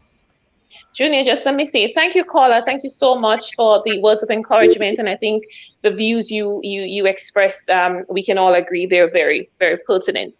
Junior, you asked us to speak to the Prime Minister just in case he's listening. We did so. I want to speak to his ministers, the ministers of government, and the operatives. The operatives. When I use the word operatives, NMP operatives, I am speaking of the minister's right hand, second hand, third hand, right? Because sometimes they come in like in a cluster. I want to speak to you, ministers, the people of Grenada, meaning NNPites, NDCites, or those without political affiliation. We need better representation from you. During COVID, I did not see or hear of any minister helping in any which way their people. I am not saying it didn't happen. I'm saying I wasn't aware of it. Before an election, you guys are out there in front of people's door, in people's backyard. You're helping people on their farm. Some of you may even assist persons to clean their vehicles just so you can converse with them to encourage them to vote for you. After that, you guys, I don't know, gone with the wind. And then we see you on TV, you appear on press conferences, out of touch also with your constituents. We need, and I am demanding, better representation from you. You were hired by the people, not all the people, but by almost how many votes you all had? 40,000 among yourselves.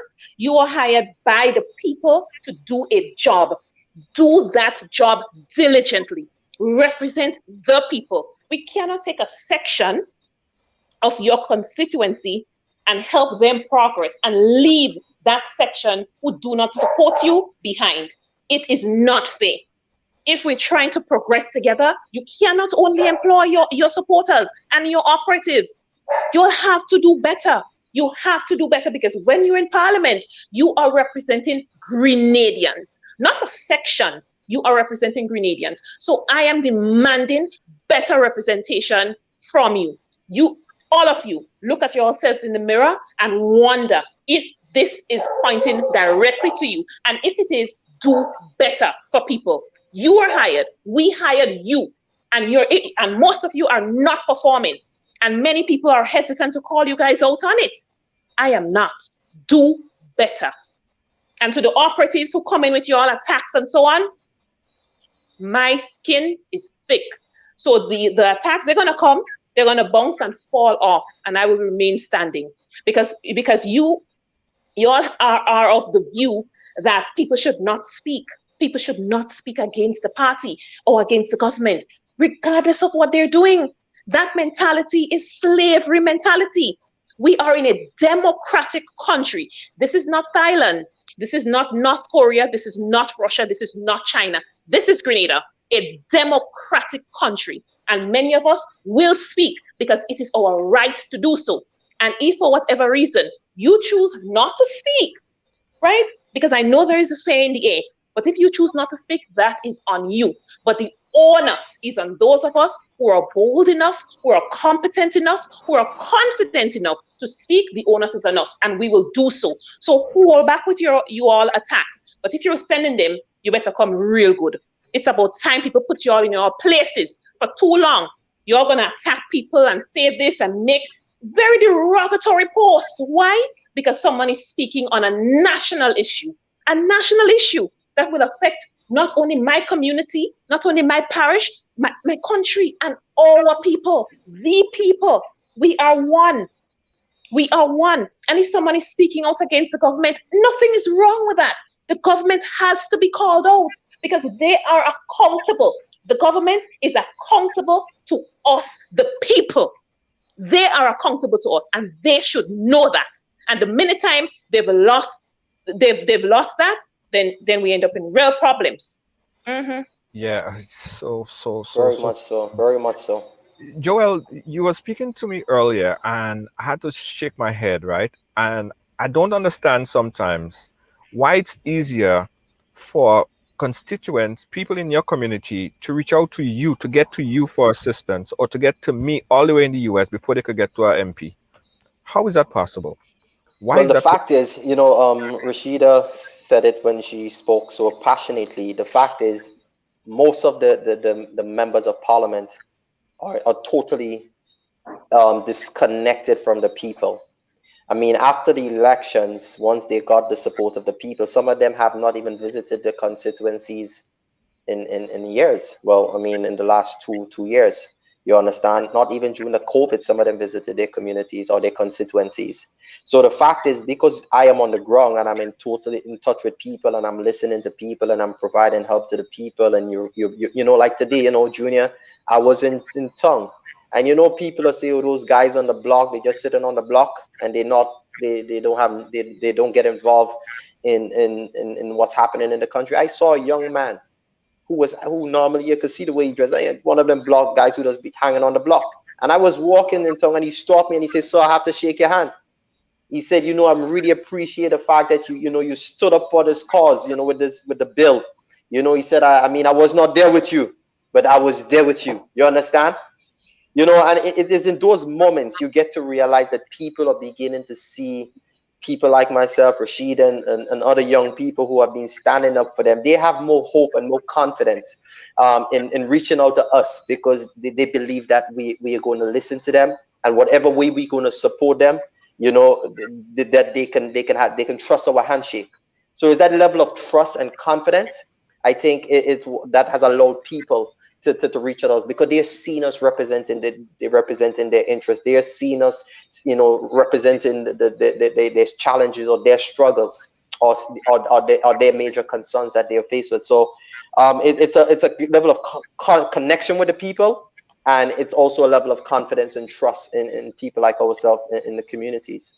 I think that we need to set up. I think we need to set up a call of action, because I don't want this just to be a conversation, just another ride along show, and then we move on like this. So we have to set up a call of action. I think that either they have to be we put together summaries of information that we need to get to the authorities as a youth body, and we present that, or we have to put a call to action to let the viewers, let the people know that if your MP is not doing what they're supposed to do, put them on blast. Let the people, and some people might be reserved about it, but the truth and the fact is, you are being paid to do a job, and if the MP in a certain constituency are not progressing or doing their job, they should be put out there so the world would know, and I think that would bend them into shape. I think it's important. We need to do either or all of the above. Yeah, Agreed. Just make one point. The reason people are going to attack you, Rashida, and they would attack me as they have done, and as I said, I'm unshakable. I'm not really moved by those things. But the reason they are doing that is because when you come on live and you speak, you're not just speaking to Grenadians.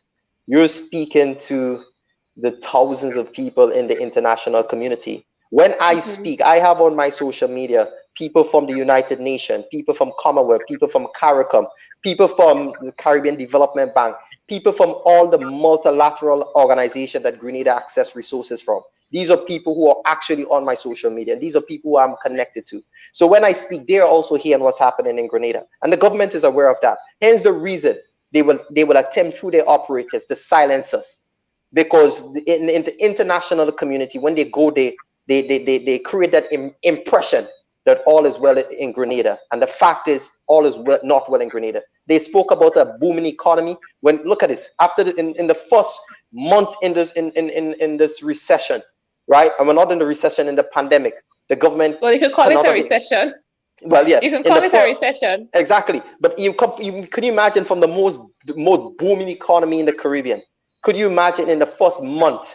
The government had to reach out to international and regional multilateral organizations for funding, for support. How you didn't even have a surplus that could last you for 3 or 4 or 5 months?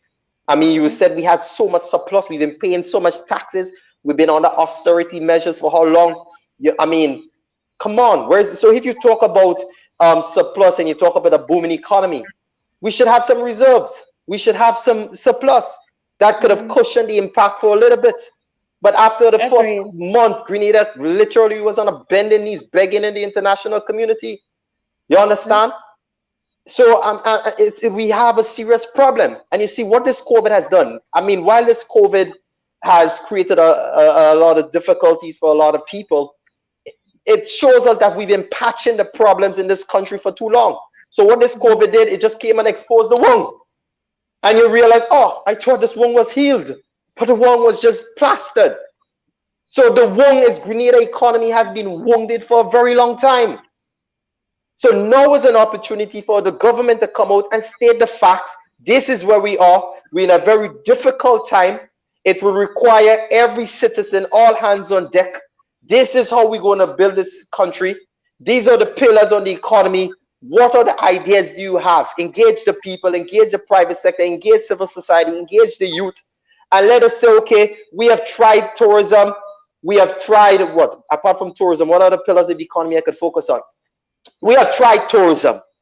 Now we need to connect tourism to agriculture. We need to look at renewable energy. We need to invest seriously in creating the IT infrastructure so we can be part of the digital economy and create some jobs, digitally, and export some of our jobs digitally.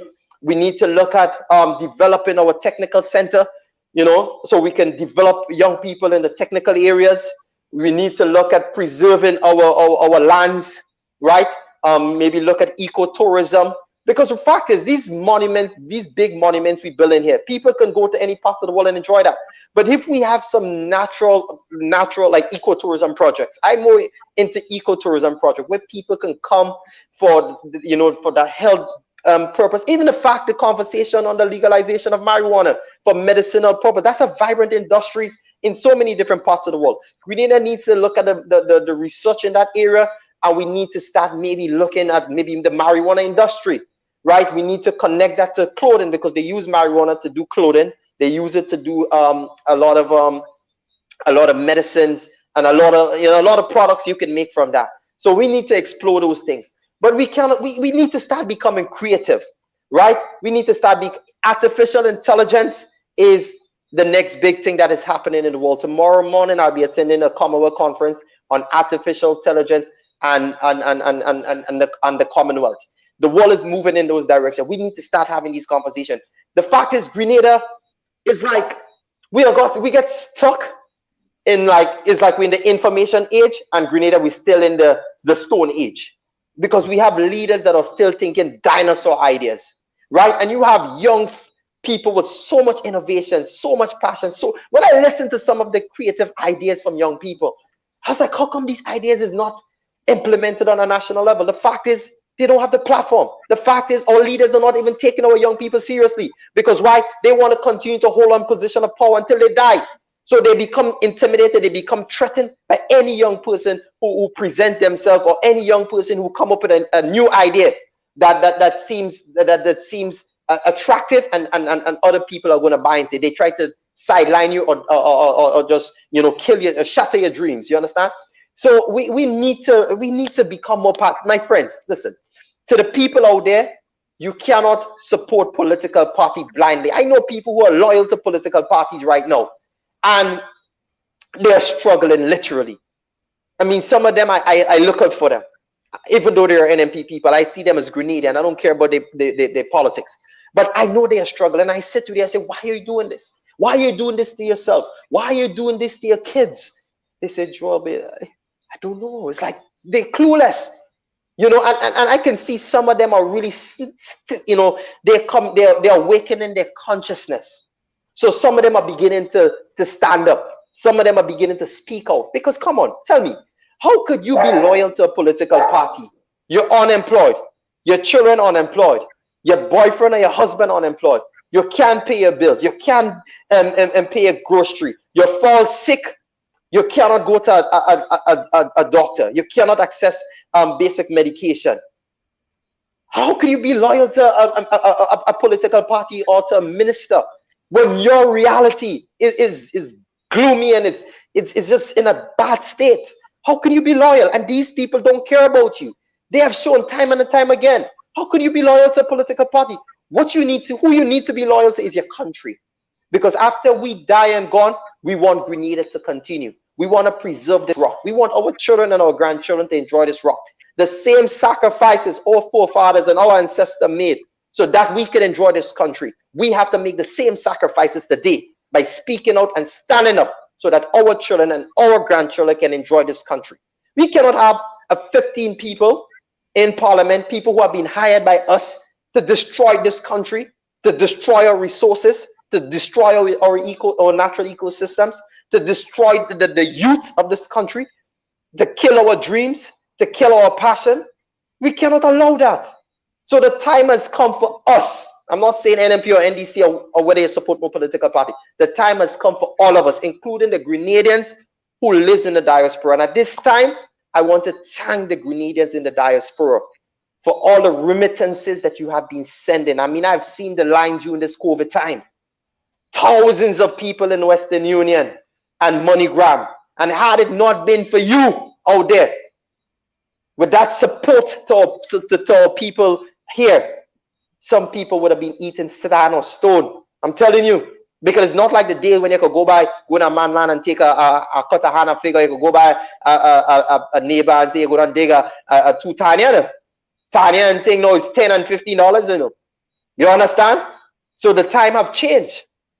Right? So the little support that the people from the diaspora is sending to help their people here is how some people is surviving. Outside of that, some people would have been eating out a garbage pan. I mean, we doesn't want to face the fact, but I'm seeing these things happening.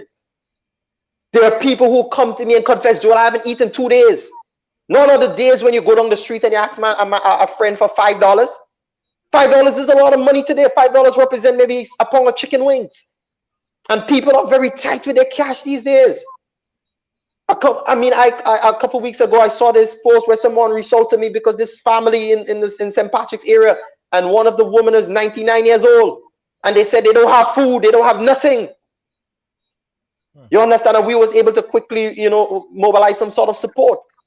So let us realize this. Let us realize that our country is in a very dark place, or we are facing imminent collapse. And we all need to speak out now, because history will be unkind to us. Wow. Very, very, very, very true. And I saw someone there said, thanks for recognizing us, because the diaspora, as you rightfully said, really contribute. And it's good when people understand the power and the commitment of the folks in the diaspora. So as that person rightfully said, and I'm saying it as well because I live out here, thanks for recognizing the people and understanding the hard work that goes out here in the diaspora. Sometimes, people are working. They go over, 6 feet of snow to go to work. They work 2-3 jobs. One of the job, as the money comes in, is to support the family back home. The snow, the cold, the heat, all of this stuff just to survive and support their family back home. So it's important when you could recognize that work, and from everyone here that on this side of the pond, we appreciate your recognition. We are almost 2 hours into this. We have to wrap up, but I think it's important that we have this conversation continuing another time and have a call of action. Like, what do we do next? What do we do next? And we need to have a plan. That's what I'm saying. We need to have a plan, a solid plan going forward.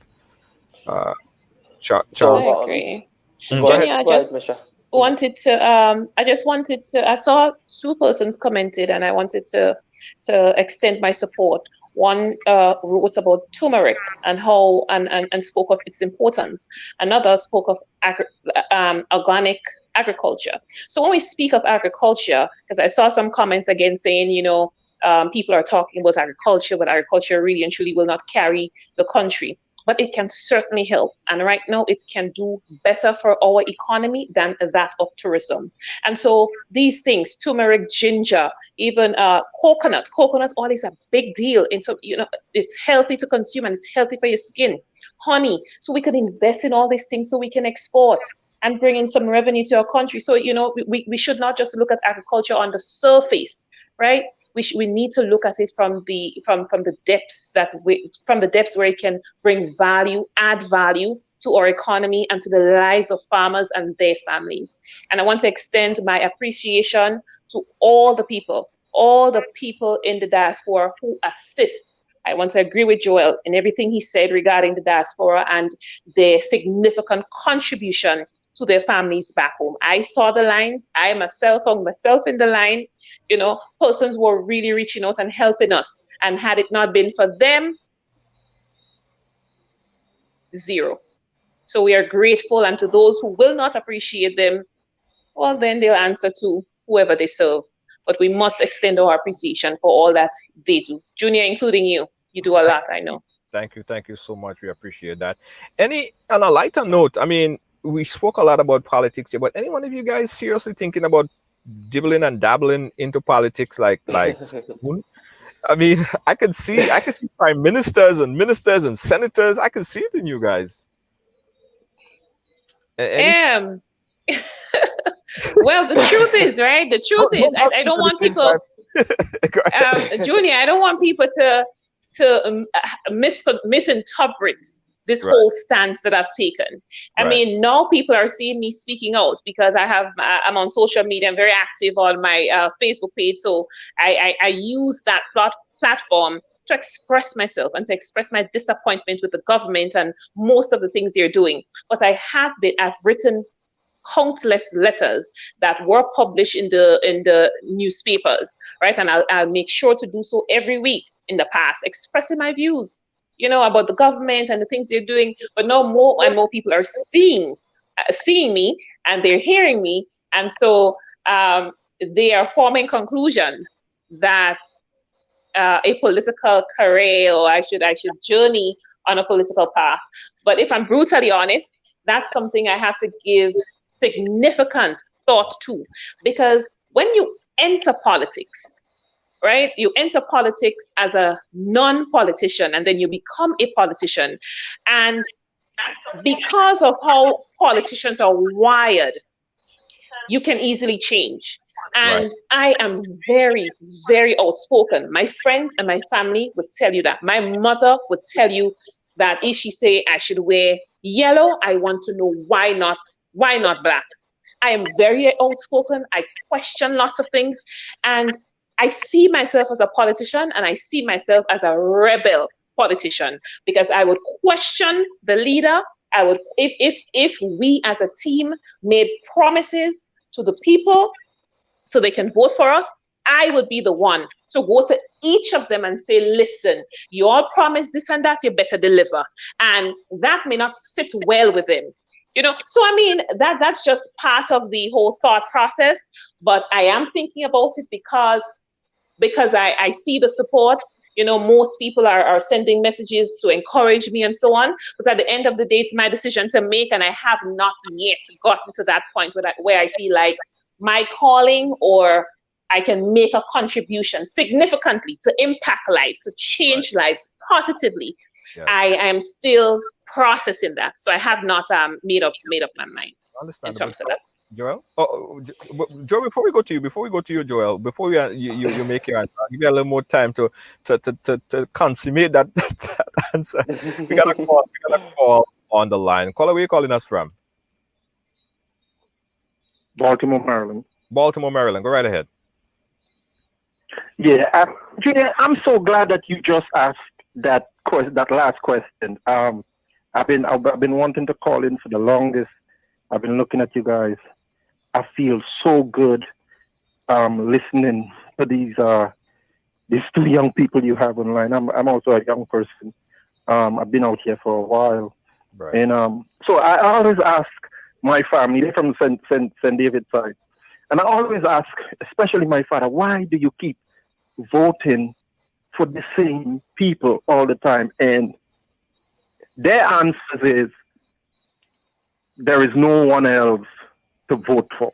Right. And I try to understand it, and I just can't. It gets me mad all the time. I ask my sisters, I hope she's listening now, why do you keep voting for these people all the time? And I just hope that your guests really take that into consideration of doing something, because I think that, like, I've been hearing that for a long time. There's no one else. And, I'm just happy to hear you guys. It really did something to me. I had to call. Thank you. Thank you. Thank you so much, caller. I appreciate you all the time. So, Joel. All right. Joel, I guess the $1 million question everyone is asking.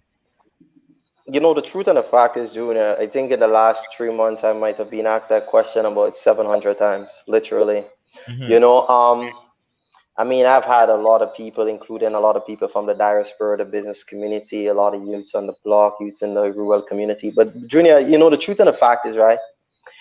I mean, as Rashida said, I'm the type of person, I love people, right? And I mean, I've been involved in the two main political parties before, right? And because of how passionate I am about people and development and youth, I think I'm similar to Rashida. I've stepped on a few influential or powerful political figures talk because I would tell them as it is. You know, if they're going along a certain path and I don't think it's in the best interest of the people, or if we're not committing to our mandate, right? Then I will pause and ask, okay, we said we were going to do this, but now that we're in power, we are going contrary to this. I cannot support this. I cannot be part of this. And in most cases, I will actually walk away from this environment, right? So, because my passion, I know my journey. I know where I come from. I was born to a single mother. I know what it means to struggle. I know what it means to, to really, to go through a difficult time. And I grew up in communities where I've seen people struggle. I've listened to the stories since I'm a little boy, sitting asking questions. And, so I've been involved in politics and youth development since I was 18. My first political speech was when I was 18 years, stood on a platform. So I know there are a lot of people who are sitting on the edge, waiting for that moment for me to say, yes, I'm ready to get involved. I mean, the truth and the fact is, people may say, you're a born leader, you're a born politician, you will do well. Will I get in politics? It will happen. Would it happen? No. Under the right political construct, I would say. It must be with this group of politicians, like Rashida, with her passion, her heart, her desire to see change, her disruptive leadership thinking ability. Leadership that is really centered on people development, a more inclusive approach. Because for me personally, I just want to see people happy, and I just want to see all Grenadians do well. That's just my passion, literally. I don't care about NDC, care about NMP. I just want to see the day will come, even though if you support a political party where we could be mature enough, but I just want to see our country develop, and I just want to see people prosper, and I just want to see people have a really good time. And that's just my heart. That's my deepest desire. And that is what drives me every single day. That is what wakes me up every single day to do what I do. Well, a new form of leadership. I completely agree with you. A new form of leadership. We got a call on the line. Caller, you live? Where are you calling us from? Hey, Junior. It's Pet here. Hey, Pet. How are you? On your show. I am wonderful. I am in glee. Everything is happening. I have so much different emotions right now. Wow. And Jacqueline Craig, are you hearing me, Jacqueline Craig? Unison White Man Selvin. Right now, the revolution, the revolutionary spirit is in me, and I think it's also in the young bloods right there. Yes. And I am so impressed, and I have to say thanks to you, Junior, for having them both on the show, because their voice is needed, and I'm sure that they're following those who probably didn't know about them before is knowing about them now, and those who knew about them is really happy to know that they are speaking out on this platform. Now, we have had the agro industry years ago during the revolution, and it was sustainable for the country. Agriculture was one of the mainstay for us for many years. Then tourism, came along, and it's okay because I worked in the tourism industry for many years, and I survived in Grenada. But agriculture is and will always be the backbone for the country. What I am puzzled about is if these two young people can see what is happening in our country and can have so many brilliant ideas, how come those who are in charge cannot see what is happening and know what to do? This is my question. Right. And this is my question. That is a good question. I am confused and I'm baffled. I'm confused and I'm baffled. So to you young people, thank you ever so much for what you are doing. Keep doing it. I am praying. Trust me. I am calling on the ancestors to continue to watch over you guys and to give you all the fire. More fire. Yeah. To look at your people. Thank you. Thank you. Appreciate it, man. Thank you. Appreciate it. I'm sure, right, Junior? You don't know how I feel right now. Yeah, well, I literally have tears in my eyes. I'm so proud to be a Grenadian. Damn. Go, guys. Yeah. Thank you. Thank you very Appreciate much. it, man. Appreciate it. Junior. Yes.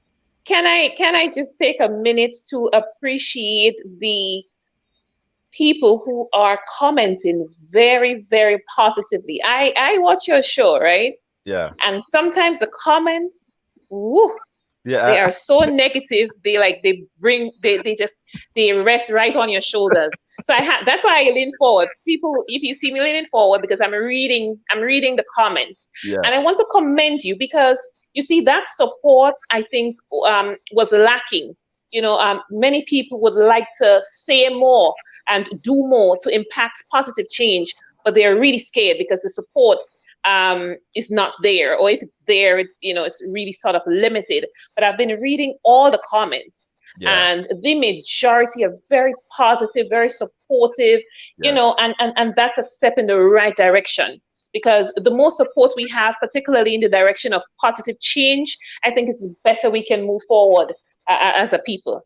So I just want to commend all of you for I really didn't try to memorize the names because I was just reading the comments. Yes. But that's amazing. I must say. And sometimes some people see it as a deterrent because they think when they come and ride along, it's all the negative energy. I mean, let's put it like this, right? It's a part of the business, because even if Jesus Christ came down and said Jesus Christ was a great man, there will be people that would say no, he wasn't. There will all be negative energy, and we all get it. You get it, I get it. I get the people who are in support of this initiative, whether it's a political organization or not. You might speak about something that it doesn't rub too good on somebody, and then they send out their forces against you. I get it all the time. You guys know. I mean, I get a lot of backlash on social media, but at the same time, I believe when people see positiveness, when people see energy, when people see inspiration, it evokes some kind of emotion. I think that is what people need. And it's evident. People need inspiration. Joel, you and Joel remind me of Barack Obama when he came out and said, hope. When he came out and said, yes, we can. That inspiration, people need inspiration, because in politics right now, especially in some parts in the Caribbean, Grenada specifically, I'll put it out there, you don't see inspiration. You don't get True. inspired, man. You need to get fired up. When Obama said fired up, you got to be True. fired. You know what I mean? So I like that energy, and that would resonate. That energy would resonate to every single person that watches this program right now. Unless you don't have a heart, you don't have any kind of emotion, you wouldn't feel emotional. But if you do, you will feel emotional about this. Go ahead, Joel. One point I want to make. One of my good friend, Rhoda Crawford, she actually recently won a seat in Manchester Central in Jamaica. Yeah. And she ran against one of the most powerful candidates. Matter of fact, he was competing against Peter. Was Peter? The guy who was actually the opposition leader. So it was Peter Bunting and Peter. I can't remember the opposition leader name. And he lost, I think, maybe by 4 seats for the leadership of the party. And his constituency is a stronghold for the PMP. He's influential. He's powerful, Peter Bunting. And when she's a young person, turned 30 there about, right? And I remember engaging a few people in Jamaica, and they said, it was impossible for her to win that seat. That's a PMP stronghold. I mean, they have held on to that seat for 31 years, and Peter Bunting has held on to that seat for forever. You understand? And it's impossible. But what she brought to the table, she was not the member of parliament as yet, but she was on the ground with the people, literally on the ground. She was literally doing work already. Mm-hmm. Right? She was connecting with the people. She was working. She was building roads. She was bringing water to the people. She brought a lot of energy, a lot of inspiration, a lot of vibe. And the people were able to connect with her. Yes. She actually won. That was like a miracle to them. You understand? And she won, but she's already to work. Whatever she outlined in her manifesto, she's on the ground already working after the election.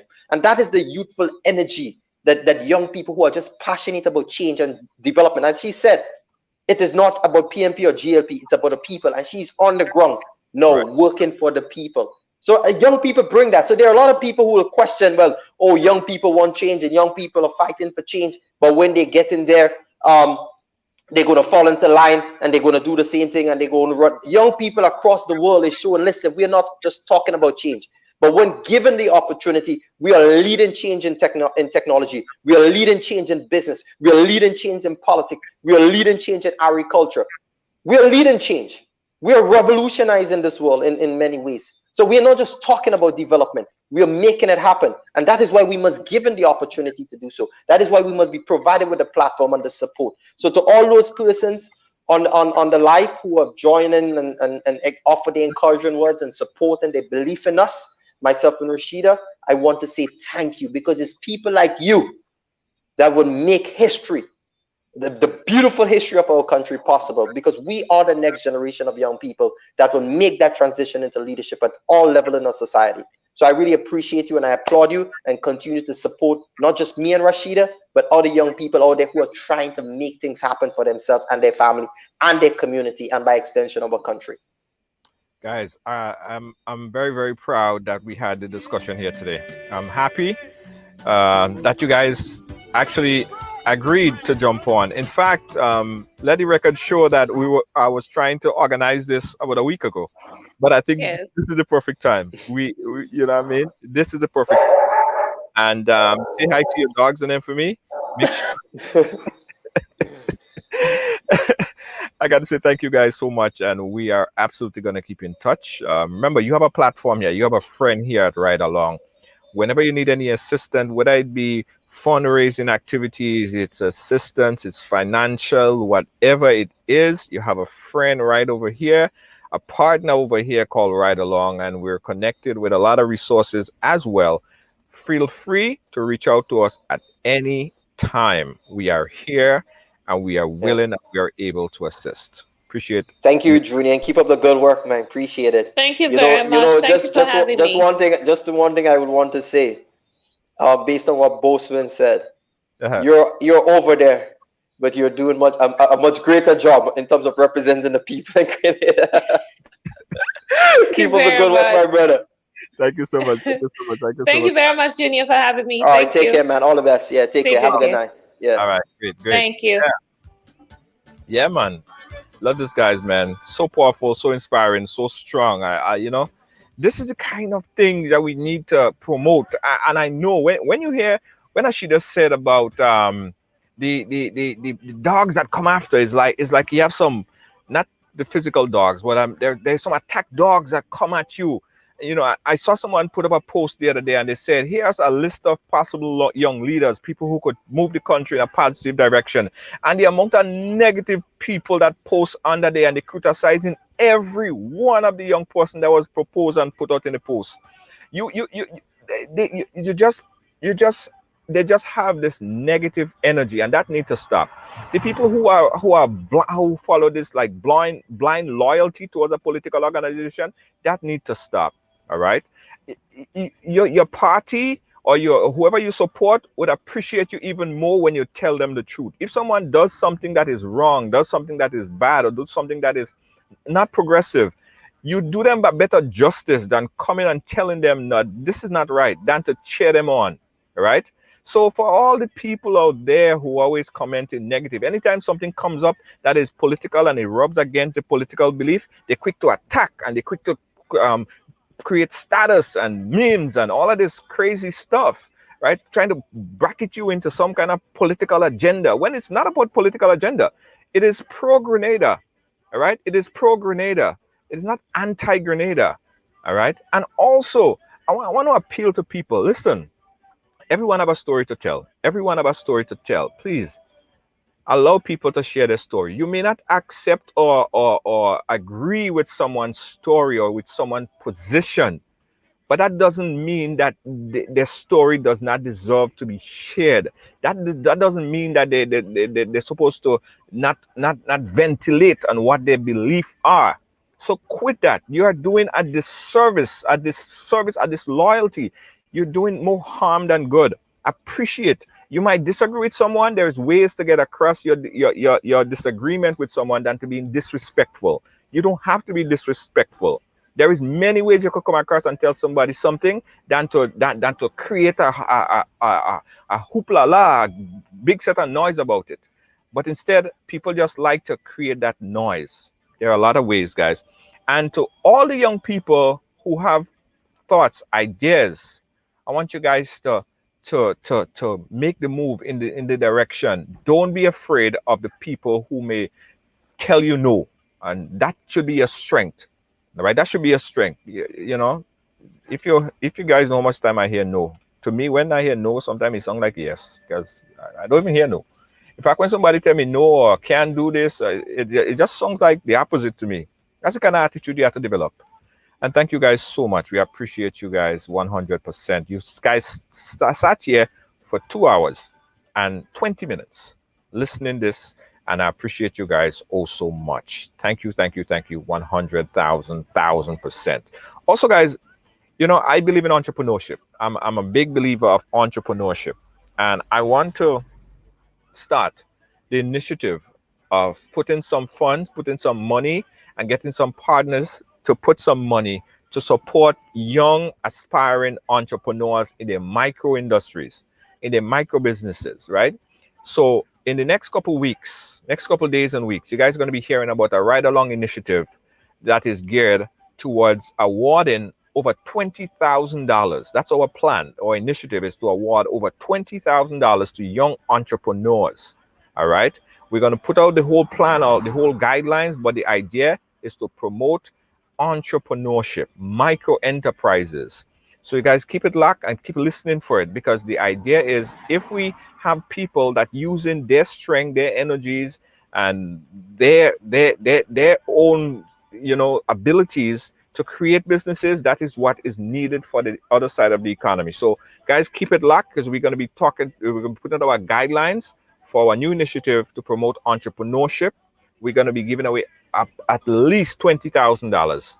I spoke to a few of our partners already, and they're very excited about it. And we are going to do this to promote entrepreneurship. So keep it locked to Ride Along. And we're also going to put out how everyone could support that initiative to spur economic development through entrepreneurship. That's our plan. Mouthful said here, boy. Said a whole lot today. Oh, I got to tell you guys about this before I go. I want you guys to go into the App Store. If you have an iPhone, Apple iPhone, I want you guys to go to the App Store and download a new app. As I was on the program today, our new app called Emoji just got added to the Apple iStore. So you go to the App Store, and you find the app is called Emoji. It just got added. We've been working at this for like 2-3 months. We just built the app, right? So the app is called Emoji. It's on the screen, Emoji. So just go in there and type in Emoji. If I know it's an Apple, because Google giving us a little bit of problems. Hopefully Google is in by the end of the week. And you get the app right there in the App Store. It's called Emoji. I don't know if you guys could see it. It's kind of bright. But anyway, type in Emoji and download that app. Download that Emoji app, right? You can't see because the screen is just so bright. But download Emoji is our new social media platform. Our brand new social media platform. Now, I know people say, well, we don't need another social media. We need to connect our own history. We need to tell our own stories. We need to be in control of our own narrative, right? I know we have Facebook, we have Instagram. I know we have that. But we as a Caribbean people, I tell everybody all the time, we need to build and sustain and maintain our own. We need to tell our own stories. So go over there and download this new social media platform called Emoji. It's Emoji right there, Emooge. You're going to see some further updates like Emoji TV. You see a number of different things, but it's a social media platform. Everything you could do on Facebook, you could do it on Emoji. You could post, meet friends, start groups, communicate. It's a social media platform. It's just like Facebook. In fact, it kind of looked like a little bit like Facebook. It's all the everything inside of there. So download emoji.com if you have an iPhone, and in the App Store. And in the next couple of days, hopefully Google ease us up a little bit, and it will be available in the Google Play Store maybe in the next week or so. All right. Thanks again, guys. Downloading Emoji and being a part of this program Ride Along Live. We love you guys so much. Thanks for watching. Thanks for being a part of our long program.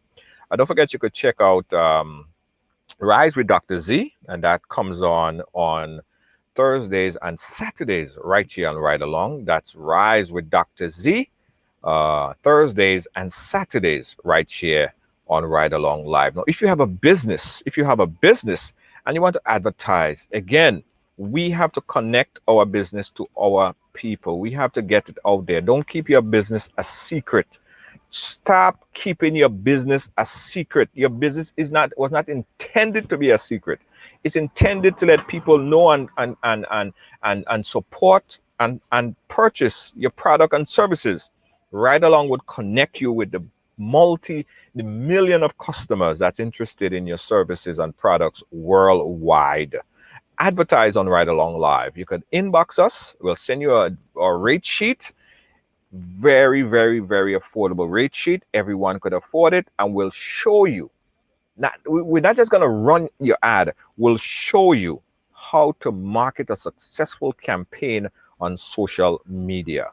That's what it's all about. How to market your business, how to make your business successful, especially on social media platforms. So advertise on Ridealong Live. Again, advertise on Ridealong Live. You could also call us at 718-701-5720 to advertise, or inbox us. Inbox us. We'll give you everything that you need to know about advertising and taking your business to the next level.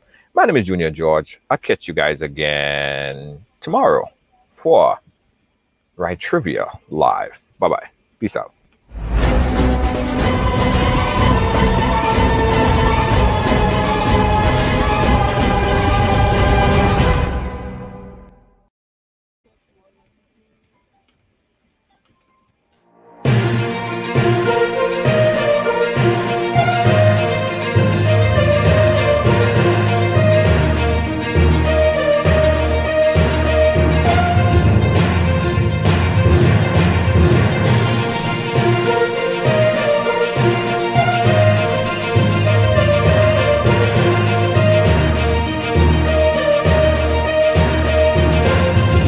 Ridealong Live, where everyone has a story to tell.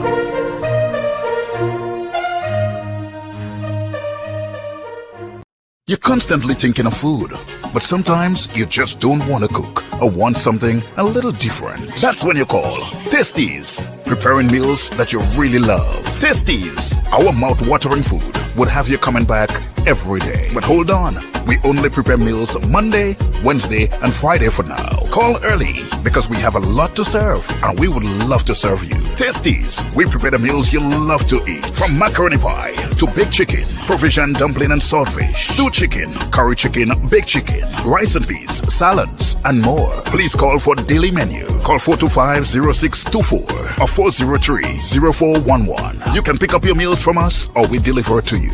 Tasties, food that's delicious. Hey, did you know that the census is due this year on April 1st? And guess what? This time we can finally count as Caribbean.